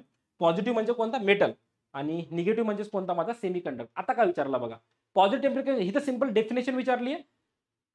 धनात्मक तापमान गुणांक म्हणजेच काय, तापमान वाढलं तर रेजिस्टन्स पण काय झाला पाहिजे, वाढला पाहिजे, है ना. तर ऑप्शन नंबर ए करेक्ट आहे. तर तापमान वाढलं प्रतिकार पण वाढेल. पुढचा प्रश्न आहे ना, निगेटिव्ह टेम्परेचर कोएफिशियंट कोणाचं आता सांगितलं ना, पॉझिटिव्ह कोणाचं, मेटलचं, निगेटिव्ह कोणता, सेमी कंडक्टर, त्याच्यामध्ये कोणता वाढतो, सिलिकॉन, है ना. ऑप्शन नंबर सी मॅच होणार. जितकेही सेमी कंडक्टर डिव्हाइस आहे सगळ्यांचा तापमान गुणांक काय असतो, ऋणात्मक असतो. क्लिअर आहे, किंवा निगेटिव्ह असतो. पुढचा प्रश्न, आता हा बघ, हा चांगला क्वेश्चन आहे, क्वेश्चन तुम्ही वाचून घ्या, है ना. याच्यामध्ये विचारलं काय मला बाळांनो, है ना. बघा मला दिलं काय पहिले ते बघूया, है ना. बघा फॉर्म्युला काय माझा, R = R0 1 + alpha T2 - T1, है ना. मला काय काय दिलंय बघूया, मला रेजिस्टन्स विचारलंय सगळं ओम मध्ये, म्हणजे मला रेजिस्टन्स विचारलंय, है ना. बघा R0 किती दिलाय बघा, माझा 100 ओम दिलाय, 100 1 + अल्फा दिलाय मला, किती दिलाय, 0.004. याला मी कसं लिहू शकतो बघा, 4 × 10 × 1 2 3 म्हणजे का -3 हे तुम्हाला लिहिता आलं पाहिजे. नाही तर परीक्षेला कॅल्क्युलेटर अलाउड नाहीये, होणार नाही. जितके माझे हा डेसिमल मी उजव्या साईडला सरकवणार तितके मायनस नंबर येणार. बघ किती सरकवला, 1 2 3 सरकवला तर -3 आला. राईट आहे. मग किती लिहून घेतो मी, 4 × 10 - -3 इन ब्रॅकेट टेम्परेचर मधला बदल. याच्यामध्ये मोठा मायनस छोटा घ्यायचा. मोठा किती, 70, छोटा किती आहे, 20, म्हणजे 70 - 20. चला सॉल्व्ह करूया, है ना. मोठा ब्रॅकेट क्लोज. सो 100 1 + 4 × 10 - -3 70 मधून 20 गेलं तर किती उरलं, ×50, है ना, ×50. आणि हे ब्रॅकेट मध्ये बाळा ना, ठीक आहे ना. हा चालेल. महिला सॉल्व्ह केलं तर 100 बघा 50 चोक किती झाले माझे, 50 आणि 4 केले 200 आले. 200 म्हणजे किती रे, 2 × 10 परत घातांकाचा सिंपल नियम, -3 + 2 म्हणजे -1 झाला. तर 2 × -1 म्हणजे किती बाळांनो, 1 + 0.2 येणार. आरामात कॅल्क्युलेशन करा, तुम्हाला भेटून जाईल. जास्त वेळ वेस्ट करण्यात काही फायदा नाही. बेसिक कॅल्क्युलेशन करून बघा, 0.2 याला जर सॉल्व्ह केलं तर 100 × 1.2 आणि याला जर गुणलं तर बाळांनो माझा जवळजवळ 120 येतो. ऑप्शन चेक करून, ऑप्शन बी करेक्ट आहे. याच्यामध्ये दुसरं काहीच नाही, फॉर्म्युला भरपूर जणांना माहिती असतो, कॅल्क्युलेशन मध्ये लागते. मी तुम्हाला रिक्वेस्ट करेल, व्हिडिओ पॉज करायचा आहे आणि कॅल्क्युलेशन स्वतःहून करण्याचा प्रयत्न करा. कारण बघा बेरीज, वजाबाकी, गुणाकार, भागाकार तुम्ही मास्टरकडून एक्सपेक्ट नाही करू शकत. हे बेसिक आहे, हे तुम्हाला आले पाहिजे. तरीही मी माझा बेसिक सांगण्याचा प्रयत्न करत असतो, पण हा फॉर्म्युला महत्वाचा आहे. पुढचा प्रश्न घ्या. खाली मॅग्नेटची प्रॉपर्टी कोणती विचारली आहे ना, मॅग्नेटची प्रॉपर्टी विचारली. तर मॅग्नेटची मेन प्रॉपर्टी काय बाळांनो, हा मॅग्नेटिक मटेरियल काय करतो, अट्रॅक्ट करतो. हा मॅग्नेटिक मटेरियल काय करतो, अट्रॅक्ट करतो. आणखी मॅग्नेट बद्दल काय काय माहिती असलं पाहिजे. मी जर मॅग्नेट घेतलाय, कसा मॅग्नेट, त्याचा एक पोल काय असतो माझा, नॉर्थ, एक असतो साऊथ, बरोबर आहे. जर मी याचे पोल बघितले, पोल कुठून कुठे जातात माझ्या, नॉर्थ कडून कुठे जातात, साऊथ कडे जातात. नेहमी अशा खूप साऱ्या लाईन्स असतात. पण हे कुठून बाहेरून गेल्या, आता मधून जर गेला बघा, हा एरो असा आला ते परत कंटिन्यू पुढे असा जाईल, हा पुढे पाथ कंप्लीट करेल. हा पण काय करेल, असा पाथ कंप्लीट करेल. म्हणजे मला कोणी विचारलं की माझ्या ह्या मॅग्नेटिक लाईनची डायरेक्शन कशी आहे, तर मला मी पहिले त्याला विचारलं, भाऊ बाहेरून की मधून. तर बाहेरून जर बघितली तर बाहेरून हे नाशिक असतं, नाशिक नाशिक नाशिक नाशिक नाशिक म्हणजे काय, नॉर्थ टू साऊथ. आणि जर मधून बघितलं, मधून, तर कसं असतं बाळांनो, साऊथ टू नॉर्थ असतं. राईट आहे. हे एक महत्वाचा पॉईंट. दुसरा पॉईंट, हा जो मॅग्नेट आहे, हा मॅग्नेट नेहमी कोणती डायरेक्शन दाखवतो, नेहमी दोन जरा सोडून दिला ना मोकळा, तर हा माझा नॉर्थ साऊथ डायरेक्शन दाखवतो. हे दोनच पोल दाखवायचं काम करतो तो. पुढचा प्रश्न म्हणजे पुढचा कॉन्सेप्ट, जर इथं नॉर्थ साऊथ या मॅग्नेटला मी ब्रेक करून टाकलं, तोडलं, तर माझे दोन मॅग्नेट बनणार. हा एक मॅग्नेट बनला सपोज, हा एक मॅग्नेट बनला. तर परत इथं नॉर्थ, इथं साऊथ होता, राईट आहे. हा नॉर्थ साऊथ, पण तुटल्यानंतर परत हा south is north form, north form होणार, इथ नॉर्थ इज साऊथ फॉर्म होणार. म्हणजेच का तोडल्यानंतर परत ते एक नवीन परफेक्ट मॅग्नेट फॉर्म होणार. ते तुटलं म्हणजे त्याची मॅग्नेटिक प्रॉपर्टी संपली अशी नाही, तोडला तरी तो परफेक्ट मॅग्नेट राहणार विथ 2 पोल्स. मग मॅग्नेटिक प्रॉपर्टी संपणार केव्हा? जेव्हा मॅग्नेटला काय करणार, गरम करणार. राईट आहे, हे बेसिक गोष्टी आहेत, पण तरी मी एमसीक्यू तुमची परत प्रॅक्टिस करून घेतो, नीट ऐका. तर मॅग्नेटची बेसिक प्रॉपर्टी काय, तो मॅग्नेटिक मटेरियलला काय करतो, अट्रॅक्ट करतो. हा एक मुद्दा आला. पुढचा काय, मॅग्नेटिक पोल कसे एक्झिस्ट असतात बाळांनो, ऑलवेज पेअर मध्ये असतात. कसे असतात, ऑलवेज पेअर मध्ये. पेअर म्हणजे कसे, नॉर्थ साऊथ पेअर. नेहमी कोणताही मॅग्नेट घ्या, हे 2 पोल असणार म्हणजे असणार, नेहमी जोडीने भेटणार. नवरा बायको आहेत ते, जरी तोडले तरी पण ते नॉर्थ साऊथ तुम्हाला भेटतच है ना. कोणता मटेरियल अट्रॅक्ट होऊ शकतो, आता सिंपल आहे, पण IBPS तुम्हाला होतो, काही खूप बेसिक क्वेश्चन येतात. मॅग्नेटकडे कोण अट्रॅक्ट करणार, ऑब्व्हियसली मॅग्नेटिक मटेरियल म्हणजे आयरन अट्रॅक्ट करणार, बाकीचे तर वूड, लाकूड, प्लास्टिकचा संबंधच नाही. Basic question. पुढचा, द रिझन अराउंड, म्हणजे ही जी माझी मॅग्नेटिक, हा जो माझा नॉर्थ आहे बाळांनो आणि हा साऊथ आहे, आणि या ज्या लाईन चालल्या आहेत ना, अशा ज्या लाईन जातात आहे ना, त्याच्यामुळे हे जे मॅग्नेटिक फील्ड आहे, ही जी मॅग्नेटिक लाईन्स आहे, यालाच काय बोलतात, मॅग्नेटिक फील्ड. म्हणजेच काय, मॅग्नेटचा एरिया है ना. जिथं मी गेलो तर मला थोडंफार मॅग्नेटिझम जाणवेल, म्हणजे आजूबाजूला जे मॅग्नेटचं असतं त्यालाच काय बोलतात, मॅग्नेटिक फील्ड असं म्हणतात. ऑप्शन नंबर कोणता करेक्ट असेल, ऑप्शन नंबर बी करेक्ट असेल. क्लिअर आहे. पुढचा प्रश्न. आता बघा, तेच सांगितलं, जर मी मॅग्नेटला तोडलं है ना, तोच मी बोललो ना, मी कॉन्सेप्ट क्लिअर करून दिली. क्वेश्चन तुम्ही पॉज करून स्वतःहून हँडल करायचे. जर मी मॅग्नेटचे 2 तुकडे केले तर काय होणार, मला दोन्ही पीस मला परत परफेक्ट मॅग्नेट भेटणार है ना. दोन्ही भाग पूर्ण चुंबक होतात, परत ते काय करतात, आपल्या जोडीने नॉर्थ साऊथ फॉर्म करतात. आता सांगितलं तसं. क्लिअर आहे. पुढचा प्रश्न, मॅग्नेटिक लाईन्स ऑफ फोर्स. नेहमी लक्षात ठेवा, माझे जे लाईन्स ऑफ फोर्स मी काढले होते, नॉर्थ आणि साऊथ, हे एक दुसऱ्याला कधीच क्रॉस करत नाही है ना. यांच्यामध्ये नेहमी अंतर असतं. असं कधीच होणार नाही, एक लाईन अशी चालली आणि एक लाईन अशी येते, अशी, असं कधीच होत नाही. ते एकमेकाला कधीच आणि कधीच क्रॉस करत नाही. ते नेवर इंटरसेक्ट. याचा अर्थ काय आला, की माझे नेवर इंटरसेक्ट, ते कधीच एकमेकाला छेदत नाही असं बोलतात. ही प्रॉपर्टी झाली माझी मॅग्नेटिकची. ठीक आहे. डायरेक्शनला काय बोललो तुम्हाला मी, जर त्याला डायरेक्शन काय बोललं, directly property magnet refers to ability to. हे काय करतं बाळांनो, मला जर मला तो फिक्स काय देतो, फिक्स डायरेक्शन भेटते मला.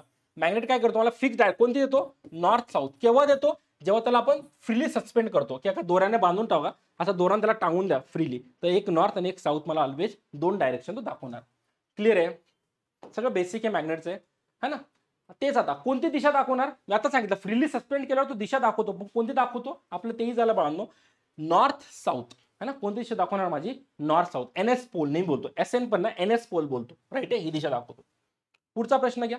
ही प्रॉपर्टी फेल केव्हा होणार, म्हणजे मॅग्नेट फेल केव्हा होणार. मॅग्नेटला फेल करायला किती तुकडे गेले तरी तो मॅग्नेट आपली प्रॉपर्टी सोडणार नाही. मॅग्नेटला प्रॉपर्टी सोडवायची असेल तर एकच गोष्ट आपण करू शकतो बाळांनो, त्याला काय करायचं, हिट करायचं. मॅग्नेटला गरम केल्यामुळे माझं मॅग्नेटिक प्रॉपर्टी काय होते, आरामात लूज होऊन जाते. क्लिअर आहे.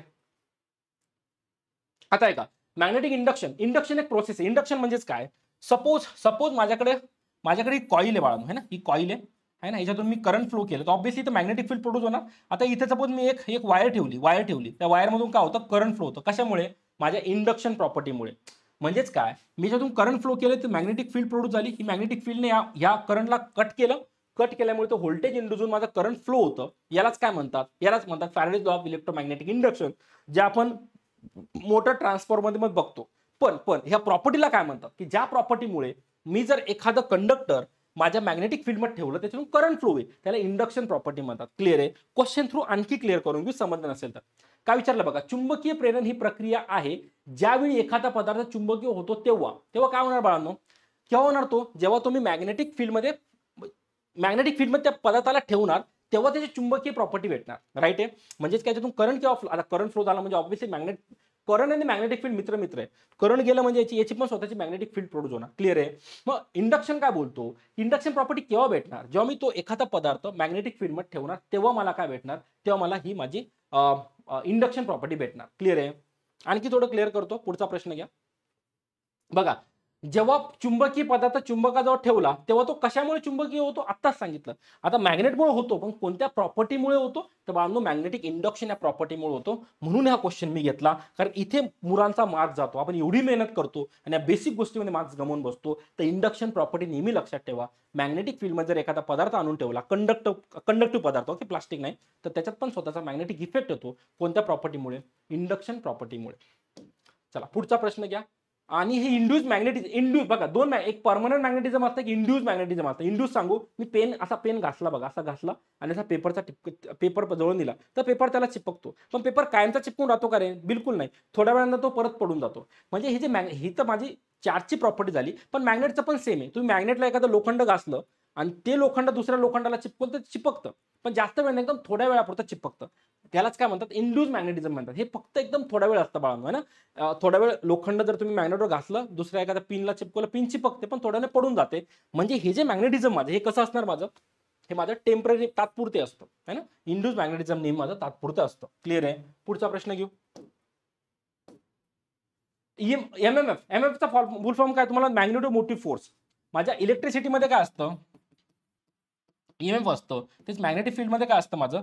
एमएमएफ असतं, मॅग्नेटोमोटिव्ह फोर्स. राईट आहे. हा तर फुल फॉर्म आहे, सिंपल क्वेश्चन आहे, पण आणखी पुढे चांगले कॉन्सेप्ट दिले आहे ना. कुठे गेला? मॅग्नेटोमोटिव्ह, मॅग्नेटिक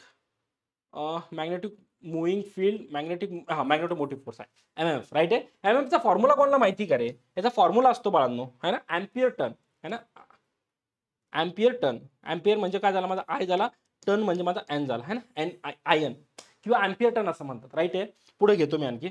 बघा याचा फॉर्म्युला विचारलाय पुढे, युनिट काय असणार माझं? नेहमी अँपियर टर्न. हे पण माहित असलं पाहिजे. बेसिक गोष्टी आहे. एमएमएफचा फॉर्म्युला, एमएमएफचा डेफिनेशन, लॉंग फॉर्म. कधी कधी एक्झामला क्वेश्चन येतो, इथून चांगली प्रॅक्टिस होणार तुमची. नीट आहे का? मला दिलं काय बघा, मला कॉईलचे टर्न दिलंय, म्हणजे मला बोललंय की यांची किंमत किती दिली मला? 200 दिली आहे. राईट आहे. किती किती करंट कॅरी करतो? 2 अँपियर करंट कॅरी करतो. तर मला विचारलंय, है ना, तर मला विचारलंय काय? विचार मला एमएमएफ विचारलाय. एमएमएफ किती असणार? आता सांगितलं एमएमएफ किती असतो बाळांनो? एन इंटू आय, है ना. तर एनची किंमत किती? 200 गुणिले 2, तर सरळ 400 अँपियर. बघा काहीच नव्हतं, 400 झालं, है ना. 400 अँपियर टर्न, 400 अँपियर टर्न किंवा 80 बोलतो त्याला. बेसिक आहे, पण हा फॉर्म्युला माहित नसेल तर वाट लागेल. म्हणून बोलतो ही ज्या सिरीजमध्ये, आपल्या पूर्ण सिरीजमध्ये जितकेही छोटे छोटे पॉईंट जे तुम्हाला माहित नाही ना, एका डायरीत लिहून घ्या, रिवाइज करत राहा. आणि प्रत्येक व्हिडिओची जी मी ही पीडीएफ अपलोड करेल ना, स्वतःहून क्वेश्चन सॉल्व्ह करा, नक्की सॉल्व्ह झाले पाहिजे. बघा मॅग्नेटिक लाईन्स ऑफ फोर्स कुठून ओरिजिनेट करता? आत्ता बोललो ना. फक्त फिरून फिरून विचारा क्वेश्चन. नॉर्थ आहे, साऊथ आहे, नॉर्थ कडून साऊथ कडे चालतात. म्हणजे ओरिजिनेट कुठून होतात? ते नॉर्थ, जिथून निघतात तिथून ओरिजिनेट. बरोबर. नॉर्थ पासून निघतात ते ओरिजिनेट कुठून करणार बाळांनो? नॉर्थ पासूनच ओरिजिनेट होणार. राईट आहे. पुढचा प्रश्न, इनसाइड मॅग्नेटच्या मध्ये त्याची डायरेक्शन काय असेल? आता आपण काय पाठ करतो की हे नेहमी नॉर्थ टू साऊथ असणार, पण प्रश्न बघा ना काय विचारला? इनसाइड विचारलाय, आतमध्ये काय असते? तर तुम्हाला आताच सांगितलं मी, हे मॅग्नेट आहे, हा नॉर्थ आहे, साऊथ आहे. बाहेरून बघितला तर नॉर्थ टू साऊथ आहे, पण आतमध्ये जेव्हा ही लाईन अशी आतमध्ये घुसणार तेव्हा कुठून कुठे जाणार बाळांनो? साऊथ टू नॉर्थ जाणार. कुठून कुठे जाणार? साऊथ टू नॉर्थ जाणार. म्हणून ऑप्शन काय असेल माझा? South to north. तर त्याच्यामुळे दोन्ही माहित असलं पाहिजे, इनसाइड किंवा आउटसाइड. किंवा परीक्षेला काहीच मेन्शन नाही केलं, फक्त असं विचारलं की माझ्या लाईनची डायरेक्शन काय असते? बाय डिफॉल्ट बाहेरची, कारण मधल्याशी मला घेणं नाही. मला बाहेर किती मॅग्नेटिक फील्ड भेटेल त्याची मला घेणं नसतं. बाय डिफॉल्ट काय घ्यायची? बाहेरची घ्यायची. पुढचा प्रश्न, हा पण खूप चांगला प्रश्न आहे बाळांनो. नेहमी लक्षात ठेवा, माझी 1 वेबर म्हणजे किती असतं माहिती का? 10⁸ मॅग्नेटिक लाईन्स. किंवा तुम्ही असं म्हणू शकता, एक लाईन जेव्हा मी काढतो ना, बघा हा मॅग्नेट आहे, हा नॉर्थ आहे, हा साऊथ आहे. जेव्हा मी अशी एक लाईन काढतो, एक लाईनचा अर्थ काय होतो? एक लाईन म्हणजे 10⁻⁸ वेबर. ठीक आहे. या एक लाईनचा अर्थ काय होतो? 10⁻⁸ वेबर. पण मला ते नाही विचार, मला एक वेबरचा अर्थ विचारलाय. तर एक वेबर म्हणजे 10⁸ एवढ्या लाईन्स, म्हणजे करोडो लाईन झाल्या बाळा. 10⁸ म्हणजे करोडो झाल्या. बरोबर आहे. 5च माझी लाख होते, नंतर 10 लक्ष कोटी, 10 कोटी लाईन झाल्या, आहे ना, किंवा त्यापेक्षा जास्त पण. सो एक वेबर म्हणजे 10⁸ लाईन्स. पण कधी कधी असं पण विचारतात, एक लाईन म्हणजे किती? तर एक लाईन म्हणजे किती? 10⁻⁸ वेबर. याच्यावरूनच काढू शकता तुम्ही ना. हा इकडे जाणार, -8 होऊन जाईल. क्लिअर आहे. बेसिक आहे. चला पुढचा प्रश्न घ्या. आय होप संपलं बाळांनो. राईट आहे. तर बाळांनो हा होता आपला आजचा सेशन. आय होप सेशन आवडला असेल. कुठे तुम्हाला थोडं फास्ट वाटलं असेल, पण फास्ट बिलकुल नाहीये. फास्ट ट्रॅक बॅच आहे बाळांनो. फास्ट ट्रॅक बॅच थोडी फास्टच झाली पाहिजे. इव्हन याच्यानंतर व्हिडिओ आणखी थोडे तुम्हाला फास्ट समजणार, पण थोडे फास्टमध्येच असणार. कारण ह्या बॅचमध्ये असं एक्सपेक्टेशन असतं की तुम्ही काहीतरी वाचून आले, ब्लाइंडली येणार असा थोडा अवघड जाईल, पण थोडं शिकून आले तर नक्की फायदा होईल. तर हा थोडा डेमो टाईप व्हिडिओ आहे, सगळ्यांसाठी अवेलेबल असेल. जर हा व्हिडिओ आवडला किंवा चांगला वाटला तर प्लीज कोर्ससाठी जा, कारण पुढचे व्हिडिओ चांगल्या टॉपिकवर तुम्हाला भेटणार आहेत. तुमचे मशीन, नंतर जो तुमचा ट्रान्सफॉर्मर टॉपिक आहे, चांगले चांगले पुढचे जेवढे टॉपिक आहे आपण याच फॉर्ममध्ये कव्हर करून घेणार आहोत. तर 100% तुम्हाला परीक्षेला फायदा होणार. कारण एमसीक्यूची प्रॅक्टिस करणं म्हणजेच काय, परीक्षेचं सिलेक्शन मिळवलं. कारण आपण तेच इथं करतोय जे परीक्षेला जाऊन करायचंय. राईट आहे. चला भावंडो, त्या व्हिडिओला पूर्णविराम देतो. भेटूया परत उद्या नेक्स्ट व्हिडिओमध्ये, है ना. तोपर्यंत काळजी घ्या, प्रॅक्टिस करत राहा. बाय.